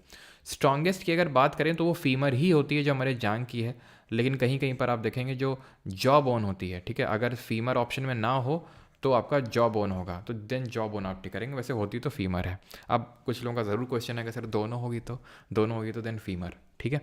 क्लियर यहाँ तक, आगे बढ़ते हैं। कनेक्टिव टिश्यू हमारा ये मतलब आखिरी है connective tissue, and that is fluid connective tissue. Fluid connective tissue जो है different parts of the body को कनेक्ट करता है, बिकॉज ये जो फ्लूइड होता है पूरी बॉडी में फ्लो होता है, ठीक है। और ये क्या है फ्लूइड कनेक्टिव टिश्यू, एक तो ब्लड होता है और एक लिम्फ होता है। दो फ्लूइड कनेक्टिव टिश्यू है हमारे पास, एक ब्लड है और एक लिम्फ है। सबसे पहले हम पढ़ेंगे ब्लड के बारे में, ठीक है। देन उसके बाद में पढ़ेंगे लिम्फ के बारे में कि लिम्फ क्या चीज़ होती है। सबसे पहले ब्लड, तो ये फ्लूइड कनेक्टिव टिश्यू है, ठीक है। ब्लड सेल्स होती हैं, फलाना डिमका सारी चीज़ें लिखी हुई हैं, लेकिन इसको छोड़ दो, अभी यहाँ पर समझो, ठीक है। अभी हम ब्लड के बारे में आराम से समझेंगे डिटेल में, ठीक है। तो जो ब्लड होता है ना हमारा रक्त, इसके दो कंपोनेंट होते हैं। एक तो सर कंपोनेंट होता है जिसको लिक्विड कंपोनेंट बोलते हैं ब्लड का, और एक होता है सॉलिड कंपोनेंट, ठीक है। एक होता है लिक्विड और एक होता है सॉलिड कंपोनेंट। अब जो लिक्विड कंपोनेंट होता है ये ब्लड का रफली 55% कॉन्स्टिट्यूट करता है, यानी 55% जो होता है वो लिक्विड फॉर्म में होता है, और 45% यानी 45% जो होता है वो solid part of the blood होता है, जिसको कि हम ब्लड कॉर्पसल्स के नाम से भी जानते हैं, ठीक है, ब्लड कॉर्पसल्स के नाम से भी उनको जानते हैं हम, ठीक है। अभी क्या होती हैं वो हम जानेंगे भी, लेकिन लिक्विड पार्ट को सबसे पहले डील करते हैं। ये जो लिक्विड पार्ट होता है ये होता है, इसको बोलते हैं प्लाज्मा, या तो इसको दूसरे कलर से लिखते हैं और इसका लिखने का रीज़न भी है, ठीक है। दूसरा जो मतलब जो लिक्विड पार्ट होता है वो होता है हमारा प्लाज्मा। प्लाज्मा जो होता है ये येलो कलर का फ्लूइड होता है, ठीक है। कैसा होता है? येलो कलर का होता है ड्यू टू सर्टन केमिकल, जैसे बिलिरुबिन वगैरह प्रेजेंट होते हैं इसमें। लेकिन अगर हम बात करें प्लाज्मा में, तो प्लाज्मा में भी 92% जो होता है, 92% ये तो सिर्फ वाटर ही होता है, पानी। और जो बाकी बच गया जो 8% है, इसमें होता है जो हमारा प्रोटीन वगैरह हो गए, ठीक है, प्रोटीन हो गए, सॉल्ट हो गए, हार्मोन हो गए, ठीक है। तो ये सब हमें देखने को मिलते हैं जो बाकी का 8% होता है। बाकी 92% जो होता है वो वाटर होता है, ठीक है। अब इसमें भी प्रोटीन डिफरेंट टाइप्स के होते हैं हमारे, जैसे कि फिब्रिनोजेन और ठीक है, फिब्रिनोजेन हो गया, हेपारिन हो गया। ये सब इनका काम होता है कि खून में थक्का जमाने का काम होता है इनका, ब्लड कोगुलेशन का काम होता है इनका। वहीं अगर हम बात करें एक जो ग्लोबुलिन होता है, इसका काम होता है कि भाई ये डिफेंस प्रोवाइड करे, है ना। आपने सुना होगा एक वर्ड इम्यूनोग्लोबिन, जो हमारी एंटीबॉडीज़ होती हैं वो क्या प्रोवाइड करती है, वही तो प्रोवाइड करती हैं इम्यूनोग्लोबिन को, तो वो इम्यूनोग्लोबुलिन को। फिर अगर हम बात करें एक होता है एल्बुमिन, ठीक है। एल्बुमिन का काम होता है कि ऑस्मोटिक प्रेशर को बना के रखे, ठीक है, टू मेंटेन ऑस्मोटिक प्रेशर। वैसे इतना डिटेल में पूछता है नहीं, लेकिन अगर पूछ ले तो यहाँ पे मैं लिख रहा हूँ, लेकिन इतना डिटेल में वो जाता है नहीं, ठीक है। ऑस्मोटिक बैलेंस बनाने का काम होता है। फिब्रिनोजेन और हेपारिन का काम होता है, इसकी प्रॉपर्टीज़ होती हैं एंटी कोगुलेंट, ठीक है, एंटी कोगुलेंट। और ग्लोबुलिन की अगर बात करेंगे तो ये डिफेंस प्रोवाइड करता है, ठीक। और अगर इनको हटा दें अगर हम, ठीक है, इनको अगर हम हटा देते हैं किससे, अपने प्लाज्मा से, तो उसी को सीरम बोला जाता है, ठीक है। इफ़ रिमूव्ड, यानी कि जो हमारा ये एंटी कोगुलेंट्स हैं, तो अगर उनको हम हटा देते हैं तो उसी को हम बोलने लगते हैं सीरम, ठीक, सीरम इंस्टीट्यूट, है ना। खैर, सॉलिड में अगर बात करें जो ब्लड कॉर्पसल्स होती हैं, इसके भी हमारे 3 टाइप्स होते हैं, ठीक है। या तो इसको मैं यहाँ पे लिख लेता हूँ, जो हमारा ब्लड का सॉलिड पार्ट होता है जिनको हम ब्लड कॉर्पसल्स बोलते हैं, उसके 3 टाइप होते हैं। एक होता है हमारा आरबीसीज, रेड ब्लड सेल्स, यानी कि लाल रक्त कोशिकाएं, WBCs यानी कि श्वेत रक्त कोशिकाएं, और प्लेटलेट्स, ये, ठीक है, प्लेटलेट्स। तो ये 3 टाइप्स होते हैं इसके। अब इसमें से भी क्योंकि हमें पता है कि देखो 55% लिक्विड था और 55% लिक्विड था, और सॉलिड जो था 45% था। अब इस सॉलिड जो पूरा 45% है उसमें तो मान लो 41% तो सिर्फ RBC ही लेके बैठा हुआ है, बाकी के बीच में WBC और प्लेटलेट्स 2-2% है, यानी कि मोस्टली हमारा ब्लड में जो होता है सॉलिड कंपोनेंट में वो RBCs ही होती हैं। अगर मैं नंबर की बात करूं तो रफली आप ये मान के चलो कि 5 मिलियन, ठीक है, 5 मिलियन पर क्यूबिक मीटर, ठीक है, पर क्यूबिक मीटर इतनी RBCs होती हैं। वहीं WBCs की अगर बात करें तो 10,000 होती हैं पर क्यूबिक मीटर, ठीक है। और वहीं अगर प्लेटलेट्स की बात करें तो 20,000 पर क्यूबिक मीटर, पर क्यूबिक मीटर में। तो आप देख सकते हैं सबसे ज़्यादा तो आपको RBCs ही देखने को मिल रही है। इनके शेप की अगर बात करेंगे तो बाई कॉनकेव डिस्क शेप की होती हैं, बाई कॉनकेव डिस्क शेप होता है, यहाँ पर आप देखेंगे। और यहाँ तक सबको चीज़ें क्लियर तो है ना? किसी को यहाँ तक कोई डाउट तो नहीं? एक बार कंफर्म कर दीजिए अगर किसी को डाउट हो यहाँ तक तो।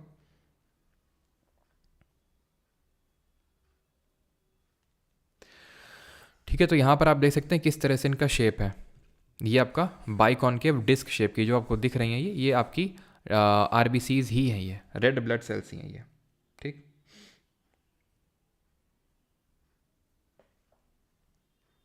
चलो तो आगे आते हैं। और यहाँ पर WBCs आप देख पा रहे हो कि थोड़े से राउंडेड शेप की हैं, लेकिन ऐसा राउंड ज़रूरी नहीं है, थोड़ा सा इर्रेगुलर टाइप का शेप यहाँ पे लिखेंगे इसको हम, ठीक है। इर्रेगुलर या फिर राउंड कभी कभी एकदम बोल सकते हैं, ठीक है। मैं बस मोस्टली इर्रेगुलर शेप की होती हैं। ऐसे ही जो प्लेटलेट भी होती हैं, ऐसा कोई उनका पर्टिकुलर शेप नहीं होता, वो भी इर्रेगुलर शेप की होती हैं, ठीक है। तो ये भी आपकी इर्रेगुलर में ही आएंगी। अब रेड ब्लड सेल रेड क्यों होती हैं? बिकॉज इसमें आपका और एक चीज़ ध्यान रखना, ये सब बनते कहाँ पे? ये जो बोन मैरो होती है हमारी, ये वहाँ पर बनते हैं, ठीक है, बोन मैरो में बनते हैं, ये भी बोन मैरो में।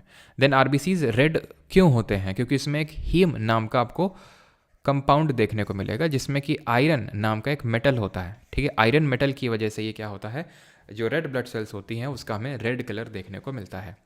अब ये आरबीसी में जो हीम कंपाउंड है, it has very high affinity for oxygen. High affinity for oxygen का मतलब ये होता है कि ये ऑक्सीजन को तुरंत अटैच कर लेता है अपने से, और इसी वजह से जो एक फंक्शन होता है ब्लड का, and that is to carry the gases, to carry the oxygen. कहाँ तक ऑक्सीजन कैरी करता है? सेल तक। सेल में कहाँ पहुँचाता है? माइटोकॉन्ड्रिया के पास, और वो फिर क्या करता है, उसको उससे एनर्जी बनाता है, वो याद है, और वो फिर CO2 को छोड़ता है, तो CO2 को ये वापस लेके आता है ब्लड, ठीक है। तो ध्यान रखना, it has a high affinity for the oxygen. Then ये आरबीसीज खत्म कहाँ पर जाके होते हैं? तो ध्यान रखना, दे डाई, ठीक है, डाई इन डाई इन स्प्लीन। स्प्लीहा करके एक हमारा ऑर्गन होता है, लिवर के साइड में लगा हुआ होता है, एकदम लिवर के साइड में लगा हुआ होता है, और वहाँ पे जाके ख़त्म हो जाते हैं ये। क्लियर? ये जो आरबीसीज होते हैं, इनका जो टाइम पीरियड होता है, यानी कितने समय तक ये जीवित रहते हैं, तो ये 120 दिन रफली, 120 डेज, ठीक है। वहीं पे अगर हम बात करें WBCs की, तो रफली 12 डेज, ठीक है। 12 मतलब 12 से 20 दिन आप लिख सकते हो। क्या डाउट है सर? नहीं, ठीक है, WBCs में ये आपका नहीं होता है, WBCs में आपका हीम कंपाउंड नहीं होता है, ठीक है, तभी वो रेड नहीं होता है। तो WBCs किस नेचर की होती हैं, मतलब किस कलर की होती हैं? वाइट कलर की होती हैं, ठीक है। और प्लेटलेट्स की अगर बात करेंगे तो 7 से 10 दिन का लाइफ स्पैन होता है। इतनी चीज़ क्लियर? अब आरबीसीज का मेन फंक्शन क्या होता है? आरबीसीज का मेन फंक्शन होता है टू ट्रांसपोर्ट ऑक्सीजन, ऑक्सीजन को ट्रांसपोर्ट करना, ठीक है। WBCs का मेन काम होता है डिफेंस मैकेनिज्म प्रोवाइड करना। डिफेंस प्रोवाइड करना मतलब होता ये है कि जो हमारी बॉडी है, जैसे हमारे जो ब्लड है, उसमें बहुत सारे फॉरेन इस तरह के फॉरेन बैक्टीरिया आ जाते हैं, तो उनको किल करने का काम, उनको मारने का काम वाइट ब्लड सेल्स का होता है। तो इसीलिए बोलते हैं कि ये हमारे बॉडी में डिफेंस मैकेनिज्म प्रोवाइड करते हैं, यानी कि जो हमारे अनवांटेड बैक्टीरिया हैं उनको मारने का काम, या फिर माइक्रो ऑर्गेनिजम्स हैं उनको मारने का काम WBCs का होता है। प्लेटलेट्स का काम होता है ब्लड कोगुलेशन का, यानी कि थक का, ठीक है, टू फॉर्म, या फिर to it helps in the blood clotting, या फिर to form clots in the blood, और to helps in blood clotting, ठीक है। ब्लड क्लॉटिंग में ये हेल्प करता है। ये क्या? प्लेटलेट्स। आपने सुना होगा कि डेंगू की जब होता है बीमारी, तो प्लेटलेट्स काफ़ी कम हो जाती हैं, और उस समय जब अगर कोई चोट लग जाए तो और डेडली साबित हो सकता है, फेटल हो सकता है, बिकॉज फिर ब्लड का जो है वो कोगुलेशन नहीं होगा, वो थक्का नहीं जमेगा, और वो रक्त जाता जाएगा जाता जाएगा जाता जाएगा, ठीक है। आरबीसी, WBC और प्लेटलेट्स के कुछ और नाम भी हैं, जैसे कि हम आरबीसीज को इराइथ्रोसाइट्स के नाम से भी बोलते हैं, ठीक है, इराइथ्रोसाइट्स के नाम से भी जानते हैं। WBCs की अगर हम बात करेंगे तो इसको हम ल्यूकोसाइट्स के नाम से जानते हैं, और प्लेटलेट्स की अगर बात करेंगे तो इसको हम थ्रोम्बोसाइट्स के नाम से जानते हैं, ठीक है, थ्रोम्बोसाइट्स। ये जो हमारी ल्यूकोसाइट्स होती हैं, दैट इज़ जो WBCs होती हैं, इसके भी सर्टेन पार्ट्स होते हैं, सर्टेन इसके भी पार्ट्स होते हैं। जैसे फॉर एग्जांपल इसमें आते हैं हमारे मोनोसाइट्स, ठीक है, इसमें आ जाते हैं हमारे न्यूट्रोफिल्स आ जाते हैं, ठीक है, इसमें आ जाते हैं इओसिनोफिल्स आ जाते हैं, ठीक है, बैसोफिल आ जाते हैं, बैसोफिल, लिम्फोसाइट्स, तो ये सब आ जाते हैं हमारे WBCs में। क्लियर इतनी चीज़? क्या शेप होता है, कितना लाइफ स्पैन होता है, एंड कितने अमाउंट प्रेजेंट होते हैं, वो सारी चीज़ें हमने देख ली इसमें डिफरेंसेस में। अब यहाँ पर अगर आपसे ऑर्डर में लगाने को पूछ देखो तो सबसे ज़्यादा क्या है आपकी? RBCs हैं, देन उसके बाद प्लेटलेट्स हैं, देन उसके बाद WBCs हैं, ठीक है। स्टडी ऑफ ब्लड के किसको बोलते हैं? स्टडी ऑफ ब्लड, ब्लड के अध्ययन को क्या बोलते हैं? रक्त के अध्ययन को, रुधिर के अध्ययन को बोलते हैं हम हिमैटोलॉजी। ध्यान रखना, हिपैटोलॉजी लिवर की स्टडी को बोलते हैं, हिमैटोलॉजी होता है ब्लड की स्टडी, ठीक है। क्लियर यहाँ तक?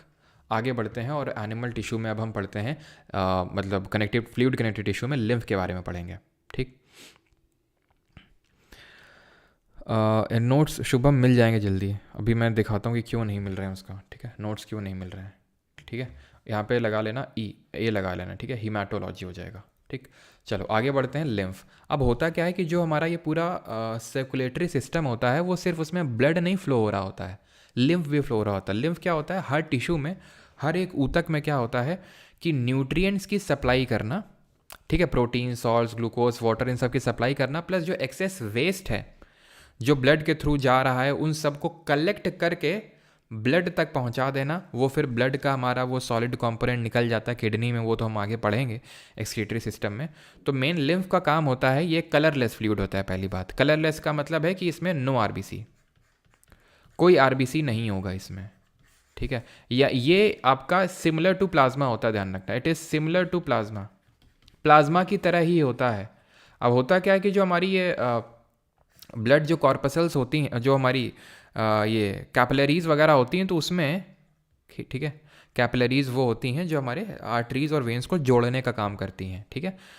तो इसमें क्या होते हैं, ऐसे छोटे छोटे होल्स होते हैं, तो उससे जो एक्स्ट्रा जो फ्लूइड है वो निकल जाता है, उसको लिम्फ बोलते हैं। आरबीसीज, डब्ल्यूबीसीज इतने छोटे होते हैं कि उससे निकल नहीं पाते हैं, और डब्ल्यूबीसीज तो निकल भी जाएंगे, लेकिन आरबीसीज थोड़े से इतने बड़े होते हैं कि वो निकल नहीं पाते हैं। तो इसमें आरबीसी आपको नहीं देखने को मिलेगा, लिम्फ में आरबीसी नहीं होता है। इसमें आपको जो डब्ल्यूबीसी का कॉम्पोनेंट है लिम्फोसाइट, वो तो आपको देखने को मिलेगा। इसलिए इसका भी काम क्या होता है, इसका भी काम होता है डिफेंस प्रोवाइड करना, कुछ हद तक न्यूट्रिएंट्स वगैरह तो स्टोर करना, सप्लाई करना, और एक्सेस वेस्ट वगैरह होता है उसको ब्लड के पास तक पहुंचा देना कि लो भाई एक्सेस चीज़ें हैं ये। लेकिन क्योंकि इसमें डब्ल्यूबीसी का भी कॉम्पोनेंट है, तो इसलिए डब्ल्यूबीसी प्रेजेंट होती हैं, तो इसलिए डिफेंस भी प्रोवाइड करना इसका काम होता है। आरबीसी नहीं होती हैं, डिफेंस प्रोवाइड करता है, और प्लाज्मा की तरह होता है ये आपका, ठीक है। ये आप देख सकते हैं। और ये किस तरह का होता है, ये थोड़ा सा स्लाइट येलो कलर का होता है, ठीक है, स्लाइट येलो कलर का होता है, बहुत हल्का सा येलो कलर होता है, पेल येलो आप बोल सकते हैं उसको, ठीक है। और हल्का सा मतलब वही आप समझ लो कि डब्ल्यूबीसी टाइप होता है ये, ठीक है।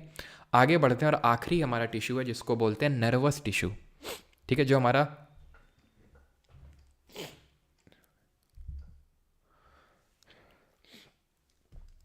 हमारा नर्वस सिस्टम होता है, तंत्रिका तंत्र होता है, उसमें कुछ स्पेशल टाइप ऑफ सेल्स देखने को मिलती हैं जिनको कि हम न्यूरॉन बोलते हैं। इनके बारे में हम पहले ही पढ़ चुके हैं कि ये हमारी ह्यूमन बॉडी में सबसे लॉन्गेस्ट, सबसे लंबी सेल होती है, प्लस मेल्स में सबसे बड़ा सेल यही होता है, क्योंकि एग तो होता नहीं है मेल्स में, जो कि मतलब ओवम जो कि फीमेल्स में होता है, तो न्यूरॉन ही सबसे बड़ा भी होता है मेल्स में, तो न्यूरॉन है ये। अब ध्यान इस बात का रखना कि नर्वस टिश्यू में सिर्फ न्यूरॉन ही एक तरह की सेल नहीं मिलती हैं, इसी तरह की हमारी एक ग्लिया सेल्स भी होती हैं। जो ग्लिया सेल्स हैं ये न्यूरॉन से भी ज़्यादा मात्रा में प्रेजेंट होती हैं ग्लिया सेल्स, लेकिन काफ़ी छोटी होती हैं एज़ कम्पेयर टू न्यूरॉन। हमें पढ़ना न्यूरॉन के बारे में होता है, न्यूरॉन के स्ट्रक्चर के बारे में पढ़ना होता है। तो सबसे पहले ध्यान रखना, न्यूरॉन का जो स्ट्रक्चर दिया था, ठीक है, वो न्यूरॉन का स्ट्रक्चर दिया था कैमिलियो गोल्गी ने। कैमिलियो गोल्गी वही जिन्होंने गोल्गी एपरेटस की खोज करी थी। इन्होंने एक ब्लैक इंक रिएक्शन करी थी, ठीक है, ब्लैक इंक रिएक्शन, और उस रिएक्शन से इन्होंने न्यूरॉन का स्ट्रक्चर निकाला था। यहाँ पर आप देख सकते हैं पूरा न्यूरॉन का स्ट्रक्चर है। हम न्यूरॉन का स्ट्रक्चर पूरा ऊपर से इसके सिर से पैर तक पढ़ेंगे। ये जो आपको ये डेंड्राइट दिख रहा है, जो ब्रांचेस दिख रही हैं, इसको हम डेंड्राइट बोलते हैं। देन हम अंदर आते हैं, तो ये जो आपको दिख रहा है ये सेल की बॉडी है, इसको बोलते हैं साइटॉन या फिर सेल बॉडी। इस साइटन या फिर सेल बॉडी में आपको देखने को मिलेंगे निस्ल बॉडीज, निस्ल ग्रैन्यूल्स या फिर निस्ल बॉडीज। इन निस्ल बॉडीज का काम होता है, इन निस्ल बॉडीज का काम होता है वही काम जो राइबोसोम करता है, और वो होता है प्रोटीन का सिंथेसिस करना। किनका काम, निस्ल ग्रैन्यूल्स या फिर निस्ल बॉडीज, वही सेम चीज़ आपका। ये हो गया अंदर न्यूक्लियस। देन ये लंबी सी आपको टेल देखने को मिलेगी, या तो आप यहाँ पे देखो, लगाया तो था यार मैंने ये, ठीक है। तो यहाँ पर आपको दिख रहा होगा डेंड्राइट्स हैं, यहाँ से इन्फॉर्मेशन गई, ये सेल बॉडी है जिसको सोमा या साइटन बोलते हैं, ठीक है। देन ये एक लंबी सी आपको जो डंडी सी दिख रही है पीली पीली पीली पीली, इसको एक्सन बोलते हैं, ठीक है, एक्सन बोलते हैं। और ये जो कवरिंग हो रखी है इसको माइलिन शीथ बुलाते हैं। जो कवरिंग हो रखी है माइलिन शीथ बुलाते हैं। इसमें केमिकल्स वगैरह होते हैं जैसे सोडियम है ना, Na+, Cl-, पोटेशियम के आयंस यहाँ पर प्रेजेंट होते हैं। तभी बोला जाता है, नहीं आपने सुना होगा कि भाई सुबह के टाइम उठो, हल्का सा नमक डाल के अगर आप पानी पीते हो तो वो थोड़ा सा आपका जो नर्वस सिस्टम है उसको एकदम से जागृत कर देता है, उसको एकदम से उठा देता है, क्योंकि यहाँ पर क्योंकि सोडियम और ये Na, जैसे मैंने बताया यहाँ पर पहले से ही Na+ और Cl- ये आयंस आपको देखने को मिलते हैं। तो माइलिन शीथ है, इसके बीच बीच का जो गैप है इसको हम नोड ऑफ रैनवियर बोलते हैं, नोड ऑफ रैनवियर। देन ये मतलब इन्फॉर्मेशन पास करते हैं न्यूरॉन्स, आपको पता होना चाहिए। तो इन्फॉर्मेशन यहाँ से रिसीव होती है डेंड्राइट से, ये आती है यहाँ पर, इसको बोलते हैं एक्सन टर्मिनल। जहाँ पर एक्सन खत्म हो जाता है, टर्मिनेट हो जाता है, उसको हम एक्सन टर्मिनल बोलते हैं। टर्मिनल वही तो होता है जैसे बस टर्मिनल आप सुनते हो, तो बस जहाँ पे मतलब रुकती है आके, तो यहाँ पर रुकेगी आके इन्फॉर्मेशन और पास ऑन होगी दूसरे न्यूरॉन को। जैसे यहाँ पर एक न्यूरॉन था, आप देख पा रहे हो अगर, हल्का सा फेडेड टाइप है, ये इसकी नर्व एंडिंग है, बनी हुई है ये नर्व एंडिंग, इसने इसको इन्फॉर्मेशन दी होगी, अब ये किसी और को इन्फॉर्मेशन देगा, ठीक है। और ये जब किसी और को इन्फॉर्मेशन देगा, ठीक है, तो आप देख सकते हैं कुछ इस तरह से जो इलेक्ट्रिकल इम्पल्सेज हैं, ठीक है, इलेक्ट्रिकल इम्पल्सेज होते हैं, नर्व इम्पल्स इनको बोलते हैं, इलेक्ट्रिकल सिग्नल होते हैं ये पास ऑन कर देंगे दूसरे को। और एक न्यूरॉन और दूसरे न्यूरॉन का जो बीच का गैप होता है उसको साइनैप्स बोलते हैं, gap between the axon terminal of one neuron and the dendrite of another neuron, axon terminal of one neuron and the dendrite of another neuron is called as synapse. Is that clear? ठीक है, काम क्या होता है nervous tissue का? Touch आपने छुआ, आपको पता चल गया, स्मेल, टेस्ट, हियरिंग, देखना वेखना जो होता है काम, वो दिमाग के जो न्यूरॉन्स हैं वो करते हैं। आपका आंख देखता नहीं है, आंख का काम होता है सिर्फ पिक्चर क्लिक करना, देन हमारे ऑप्टिक नर्व्स होती हैं वो पहुंचाती हैं इन्फॉर्मेशन यहाँ तक, और ये न्यूरॉन्स देन फर्दर इन्फॉर्मेशन पहुंचाते हैं और वो हमें कोई एक्शन लेने पे मजबूर करते हैं, फिर उस हिसाब से हम एक्शन लेते हैं, ठीक है। Thanks, like share and subscribe, ठीक है। अब बताओ किसी कोई डाउट तो नहीं आता जल्दी से? हाँ जी, तो यहाँ तक किसी कोई डाउट ना हो तो फिर हम क्वेश्चंस कर लें। एक सेकंड रुकना, अभी तुम्हें कुछ दिखेगा नहीं, ठीक है। किल्विस जी आ जाएंगे और बोलेंगे अंधेरा कायम रहे, अंधेरा कायम रहे, ठीक है। मुझे क्वेश्चंस वाली पीपीटी खोल लेने दो।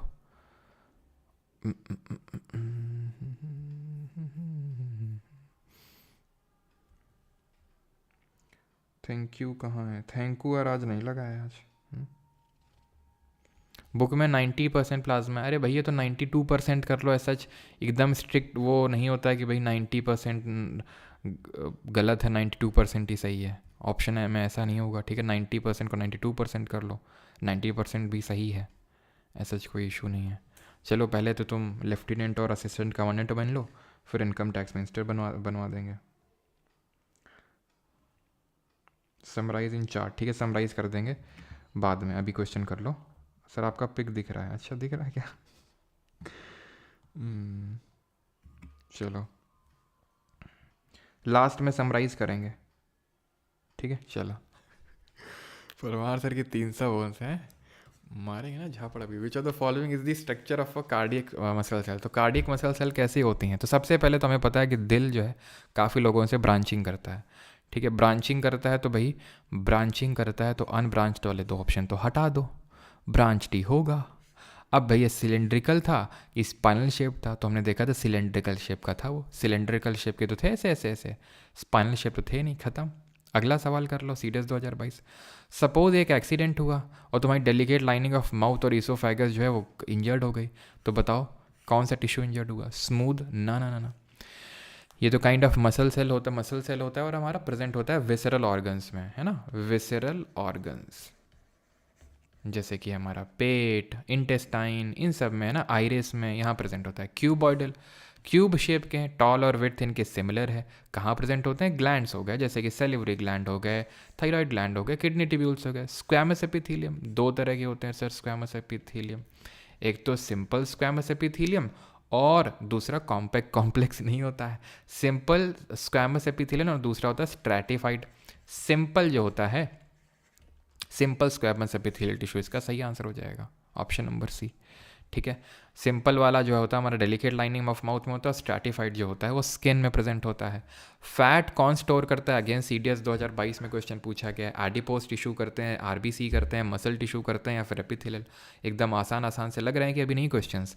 एडिपोसाइट होते हैं इसमें। कैसे शेप के होते हैं? ओवल शेप के होते हैं। इंसुलेशन में हेल्प करते हैं, प्लस शॉक से हमें बचाते हैं। RBCs कितने होते हैं नंबर में? 5 मिलियन पर क्यूबिक।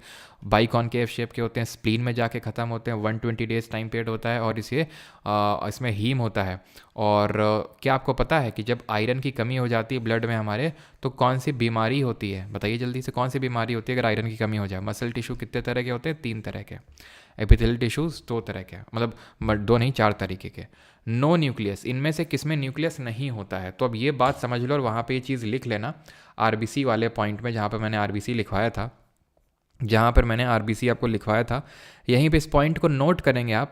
एंड दैट इज़ कि जो हमारी RBC होती है, ठीक है, जो हमारी RBC होती है, जब ये मैच्योर होती है, जब ये जाके मैच्योर होती है, when mature then no nucleus. जब ये मैच्योर होती है तो इसमें कोई न्यूक्लियस नहीं होता है, न्यूक्लियस चला जाता है भाई, ठीक है, ध्यान रखना। जब ये मैच्योर होता है, कौन? RBCs, ये चीज़ आप ध्यान रखेंगे। तो when which cells have no nucleus, तो ध्यान रखिएगा RBCs के पास कोई न्यूक्लियस नहीं होता। What are phagocytic sales?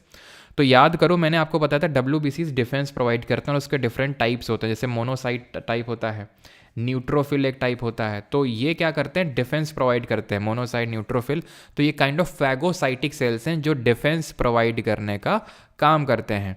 Ciliated epithelium tissue, या तो सीलिया हेयर लाइक स्ट्रक्चर, एक तो रेस्पिरेटरी ट्रैक्ट में है, यूरिनरी ट्रैक्ट में है, ठीक है, जो किसी चीज़ के मूवमेंट को फैसिलिटेट करते हैं, ठीक है।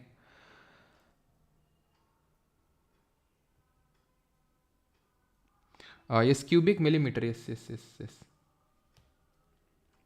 ठीक है, पर क्यूबिक मिलीमीटर।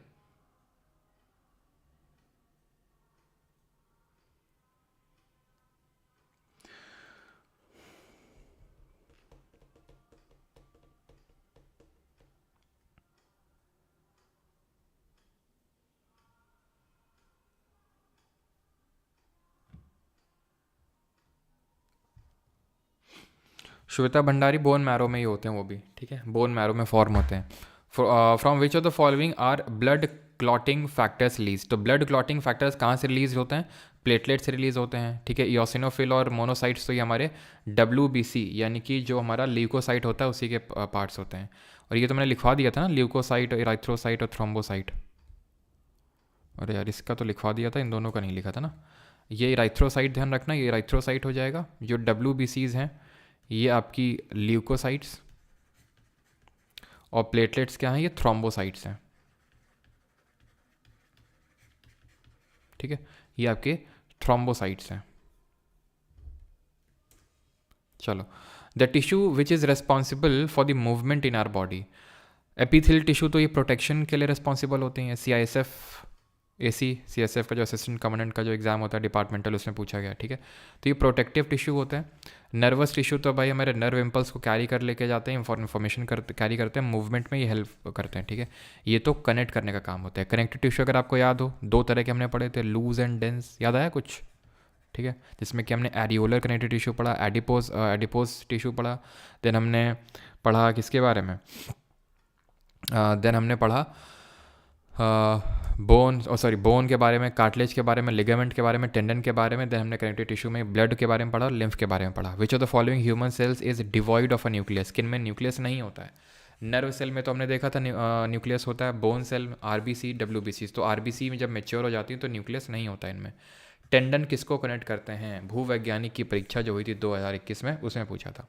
तो MTB कर दो, यानी मसल को बोन से कनेक्ट करने का काम होता है टेंडन का, muscle to bone, option number C। Squamous epithelial tissue cells are found in the inner lining of, तो इनर लाइनिंग ऑफ किस में पाए जाएंगे? तो माउथ और ईसोफैगस में। स्मॉल इंटेस्टाइन में तो भाई कॉलमनार देखने को मिलेंगे, कॉलमनार। सेलिवरी ग्लैंड वगैरह में तो हमें क्यूबॉइडल देखने को मिलेंगे, और किडनी ट्यूब्यूल्स में तो हमें अगेन क्यूबॉइडल देखने को मिलेंगे, किडनी ट्यूब्यूल्स में। आगे बढ़ते हैं sir. How many of the above belong to animal cell types? तो भाई लिम्फोसाइट भी एनिमल सेल में देखने को मिलते हैं, बैसोफिल भी, कॉन्ट्रोसाइट भी और मोनोसाइट भी, चारों होते हैं। ऑप्शन नंबर D आंसर होगा इसमें।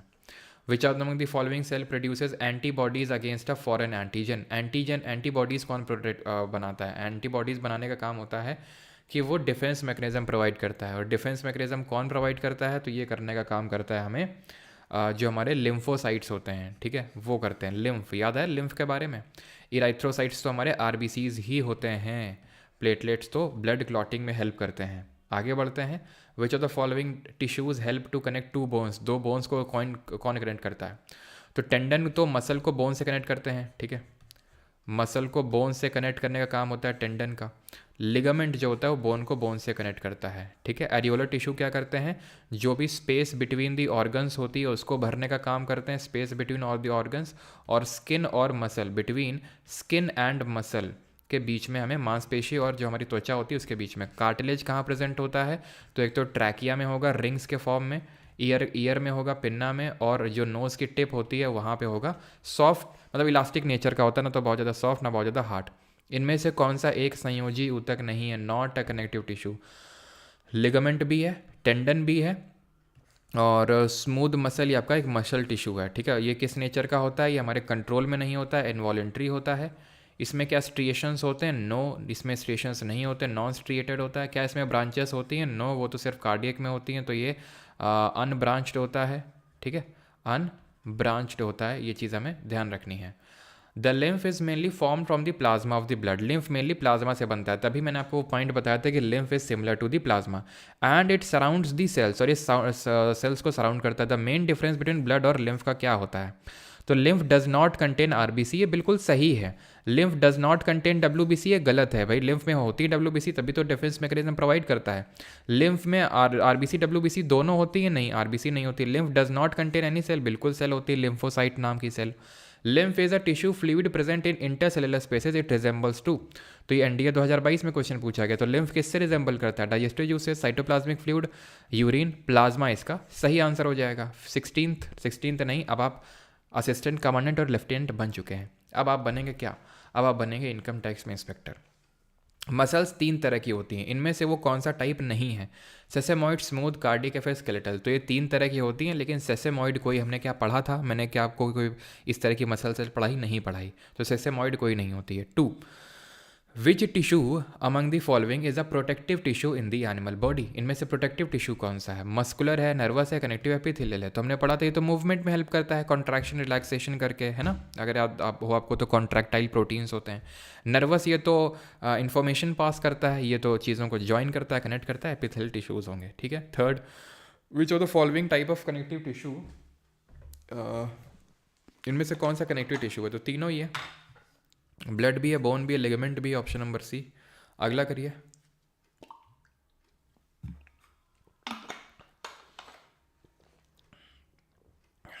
अंशिका, भावना, भारती, शिंदे, सनी ठाकुर, विकास पाल, सबका सही है। तो ये यार नहीं करना है, ये आपको परसों वाली क्लास में समझ में आएगा। कल प्लांट किंगडम स्टार्ट करेंगे, और एक चीज़ बता दूं मैं, कल वाला जो चैप्टर है और परसों वाला है, भूल के भी स्किप मत कर देना। इम्पॉर्टेंट तो है ही है, प्लस समझ में भी लोगों को नहीं आते हैं जल्दी से, ठीक है। और ये ऐसे टॉपिक होते हैं कि जब तक आप इनको एकदम स्क्रैच से नहीं पढ़ेंगे तब तक याद नहीं होंगे, समझ में आएंगे नहीं। और एक बार समझ में आ गए तो फिर आसान हो जाएगा आपके लिए टॉपिक। मतलब इम्पॉर्टेंट भी है और कॉम्प्लेक्स भी है, तो दोनों मायने में इंपॉर्टेंट है। कि अगर आपने इस चैप्टर को छोड़ा या फिर सोचा कि ठीक है वैसे पढ़ लेंगे, और नींद प्रॉपर लेके आना कल भी और परसों भी, सो दैट एकदम अच्छे से माइंड में जाए। क्योंकि एक बार चला गया तो स्ट्रक्चर फिट हो गया तो ठीक है, नहीं तो फिर पूरी प्रिपरेशन के टाइम पे समझ नहीं आएगा ढंग से क्या ये होता है, ये प्लैटियल मिंथिस, नोटोकॉर्ड क्या होता है ना। ये सब सारे टर्म्स आपको बड़े मुश्किल लगते हैं, ठीक है। तो ये कल प्लांट किंगडम करेंगे, और इसी वजह से मैं दोनों एक साथ नहीं कराऊंगा, अलग अलग कराऊंगा। प्लांट किंगडम कल करेंगे आहिस्ते से, जैसे कि टिश्यूज़ अलग अलग किए, और एनिमल किंगडम उसके बाद करेंगे, ठीक। चलो सर इससे क्वेश्चन भी बहुत आते हैं, बिल्कुल बहुत आते हैं इससे, मतलब भर भर के आते हैं। प्लांट और एनिमल किंगडम से, इसको डाइवर्सिटी इन लिविंग ऑर्गेनिज्म बोलते हैं, और सबसे टफ चैप्टर लगता है लोगों को, सबसे टफ, लेकिन हम इसको आसानी से पढ़ेंगे उसको, ठीक है। Which is reversible fluorescent red, यार कर चुके हैं, योसिन होगा इसका। विच टिश्यू हेल्प्स इन हीलिंग, तो इनमें से कौन सा जो टिश्यू है ऊतक है उपचार में मदद करता है ये। तो हीलिंग में तो यार हमें हेल्प करेगा कौन सा? हीलिंग में हमें हेल्प करेगा नर्वस, ठीक है। Which tissue helps in keeping the body warm in the warm, help करने में कौन, मतलब वार्म रखने में कौन हेल्प करता है? तो जो हमारे फैटी टिश्यू हैं वो हेल्प करेंगे, जिनको हम बोलते हैं एडिपोसाइट्स के नाम, ठीक है, adipose tissue. 8th number question है, in connective tissue sheets this is the correct sequence stretch from the outermost to the innermost layer. ये आपसे नीट का इसको नहीं पूछेगा, नीट का पता नहीं क्यों रख दिया। The only connective tissue with fibre, NEET के क्वेश्चन आज क्यों रख दिया भाई। The fluid present between the joint that makes the movement of joints easy is called as. तो जो जॉइंट्स को मतलब मूवमेंट को आसान बनाते हैं उनको हम क्या बोलते हैं? तो fluid present between the joint. तो ध्यान रखना, कार्टिलेज कोई फ्लूइड नहीं होता है, उसको हम साइनोवियल फ्लूइड बोलते हैं। टेंडन हो गया, कार्टिलेज हो गया, ये आपके फ्लूइड नहीं होते हैं। Question number 11, which of the following is a large bean shaped lymphoid organ in the human body. Bean shape का होता है, लिम्फॉइड ऑर्गन होता है, और ये होता है हमारा स्प्लीन, जो कि हमें देखने को मिलता है कहाँ पे? लिवर के पास में, और यहीं पे आरबीसीज जाके ख़त्म हो जाती हैं, ठीक है। रेड ब्लड सेल्स आके यहाँ पे ख़त्म हो जाती हैं स्प्लीन में। कहाँ से क्वेश्चन डाल रखा है अभी किडनी विडनी का?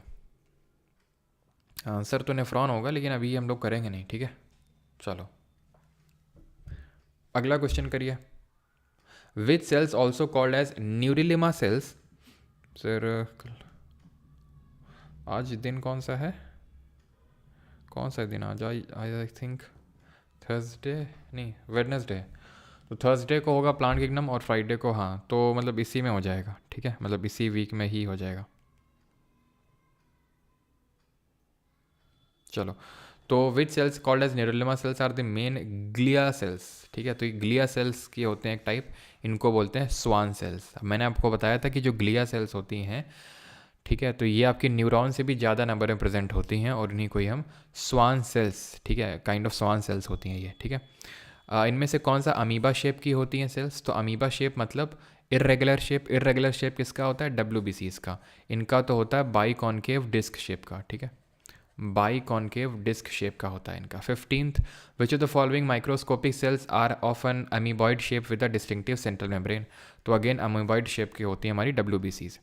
विच of the following is the largest dental tissue. तो इनमें से सबसे बड़ा डेंटल टिश्यू कौन सा होता है? तो इनामल टिश्यू नहीं होता है, it is the hardest part of the body, मतलब आउटर कवरिंग होती है हमारे टीथ की, ठीक है, आउटर कवरिंग होती है टीथ की। आंसर यहाँ पे डेंटाइन होगा, ठीक है, आउटर कवरिंग ऑफ टीथ, ठीक है। 17th, the blood platelets are known as. तो ब्लड प्लेटलेट्स को हम किस नाम से जानते हैं? थ्रोम्बिन, थ्रोम्बोसाइट, इराइथ्रोसाइट या फिर ल्यूकोसाइट। इराइथ्रोसाइट्स तो RBCs होती हैं, ल्यूकोसाइट्स तो WBCs होती हैं, और प्लेटलेट्स क्या होती हैं? Thrombocytes. 18th, which of the following is not a type of blood cell made by the bone marrow. तो ऑस्टियोक्लैट्स, RBC, प्लेटलेट, WBCs, ये सब तो बनती हैं आपकी बोन मैरो में, ठीक है, बोन मैरो में, लेकिन जो आपकी ऑस्टियोक्लैट्स है, ऑस्टियोक्लैट जो है ये बोन मैरो में नहीं बनती है। Option number A. How, second last question है, how are skeletal muscles similar to visceral muscles. तो जो स्केलेटल मसल होती हैं, जो किस नेचर की होती हैं? ये होती हैं वॉलेंट्री नेचर की। विसरल मसल मतलब स्मूथ मसल की बात हो रही है, ये इनवॉलेंट्री नेचर की होती हैं। तो सिमिलर किस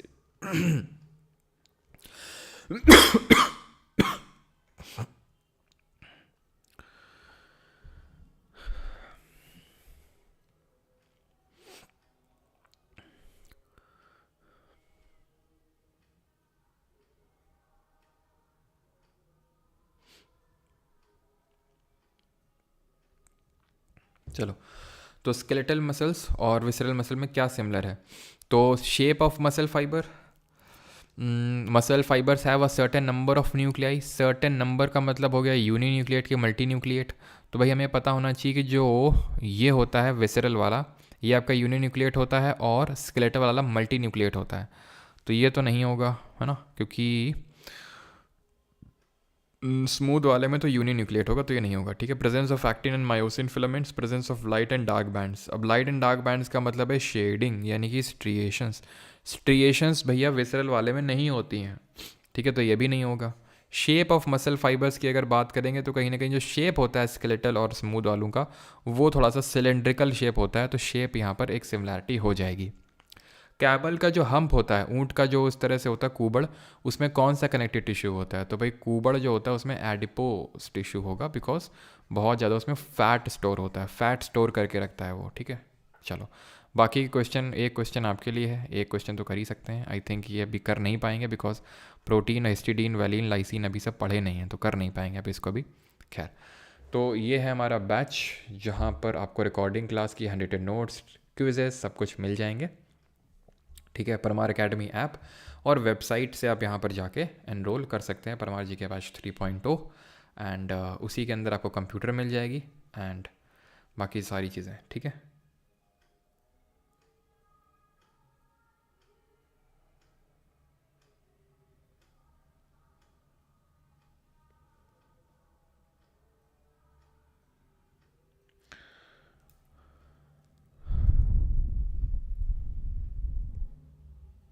सर ड्रिल वाले भैया आज भी आए हैं क्या? नहीं, आज नहीं आए ऋषिकेश।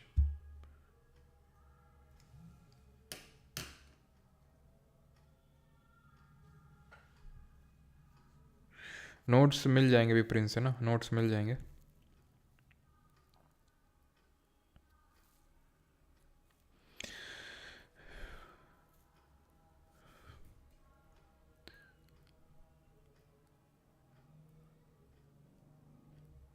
सर नोट्स पीपीटी यार इसलिए नहीं मिलती बिकॉज मैंने रीज़न बताया था, ठीक है, क्योंकि थोड़ा उसका कॉपी हो जाता है, बिल्कुल उठा के ही लोग रख देते हैं इसलिए, ठीक है। हीम मीन्स हीमोग्लोबिन, यस, और हीमोग्लोबिन मैंने डिजीज़ पूछी थी, अगर आयरन की कमी हो जाती है हीमोग्लोबिन में तो आपकी अनीमिया हो जाता है, आपको है ना, अनीमिया हो जाता है, ठीक है, इसकी डेफिशिएंसी से।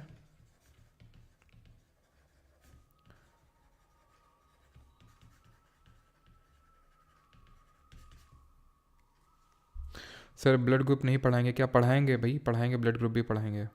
ग्रेव यार्ड मैंने बता तो दिया है, इसी को ग्रेव यार्ड बोलते हैं जहाँ पे ख़त्म होती है ये, ग्रेव यार्ड इसको बोलते हैं।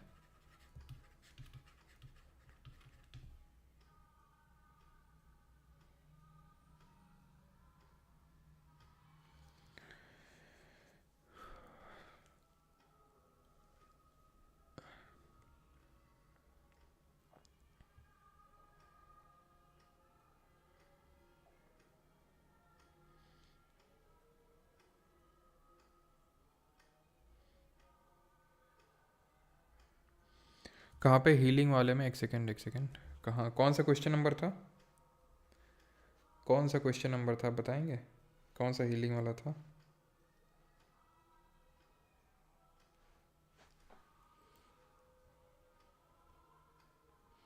ये पीपीटी तो थी नहीं ना, ये वाली थी।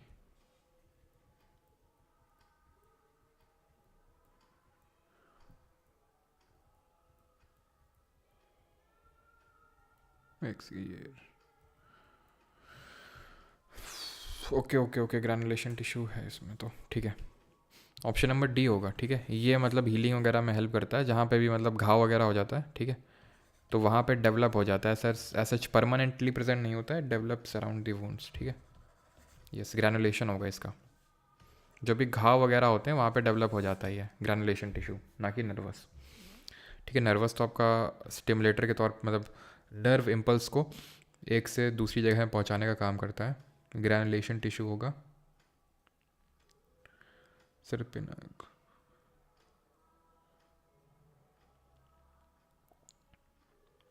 Nervous system, nervous system, nervous system,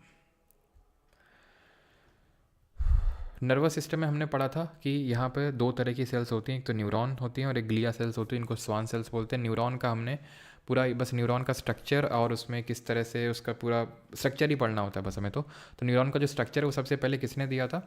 वो न्यूरॉन का जो स्ट्रक्चर है वो दिया था कैमिलो गोल्गी ने, कहा लिखा होगा मैंने कहीं पे, कैमिलो गोल्गी ने दिया था, ठीक है। और उन्होंने ब्लैक इंक रिएक्शन के थ्रू भी दिया था। स्ट्रक्चर कुछ इस तरह का होता है कि इसका जो ऐसे समझ लो सिर होता है, सिर में मुकुट लगा है और हिरन की जैसे नहीं सींगें होती हैं, तो उस तरह से, तो वो डेंड्राइट है, ठीक है, डेंड्राइट, ब्रांचेस ऑफ ट्री जैसे याद करो हमने जब ड्रेनेज पैटर्न पढ़े थे ज्योग्राफी में, तो उसमें एक पहला ही ड्रेनेज पैटर्न पढ़ा था, dendritic drainage pattern which resembles the branch of a tree. तो ये भी कुछ ब्रांच ऑफ ट्री की तरह ही दिख रहे हैं, तो डेंड्राइट है ये। देन इन्फॉर्मेशन पास होगी, सेल बॉडी में जाएगी जिसको साइटन या सोमा बोलते हैं। देन ये एक्सन है, लंबी सी टेल है, और एक्सन में ये आपको माइलिन शीथ की कवरिंग दिख रही है, बीच बीच में जो गैप है उसको नोड ऑफ रैनवियर बोलते हैं, और ये जहाँ पर ख़त्म हो जाता है न्यूरॉन उसको नर्व एक्सन टर्मिनल बोलते हैं।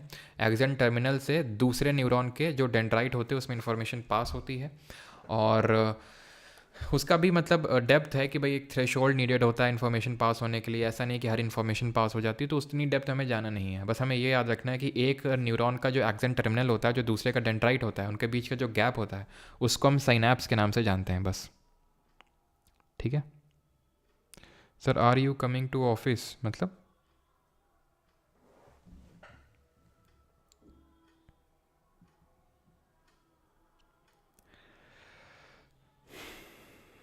थैंक यू, धन्यवाद।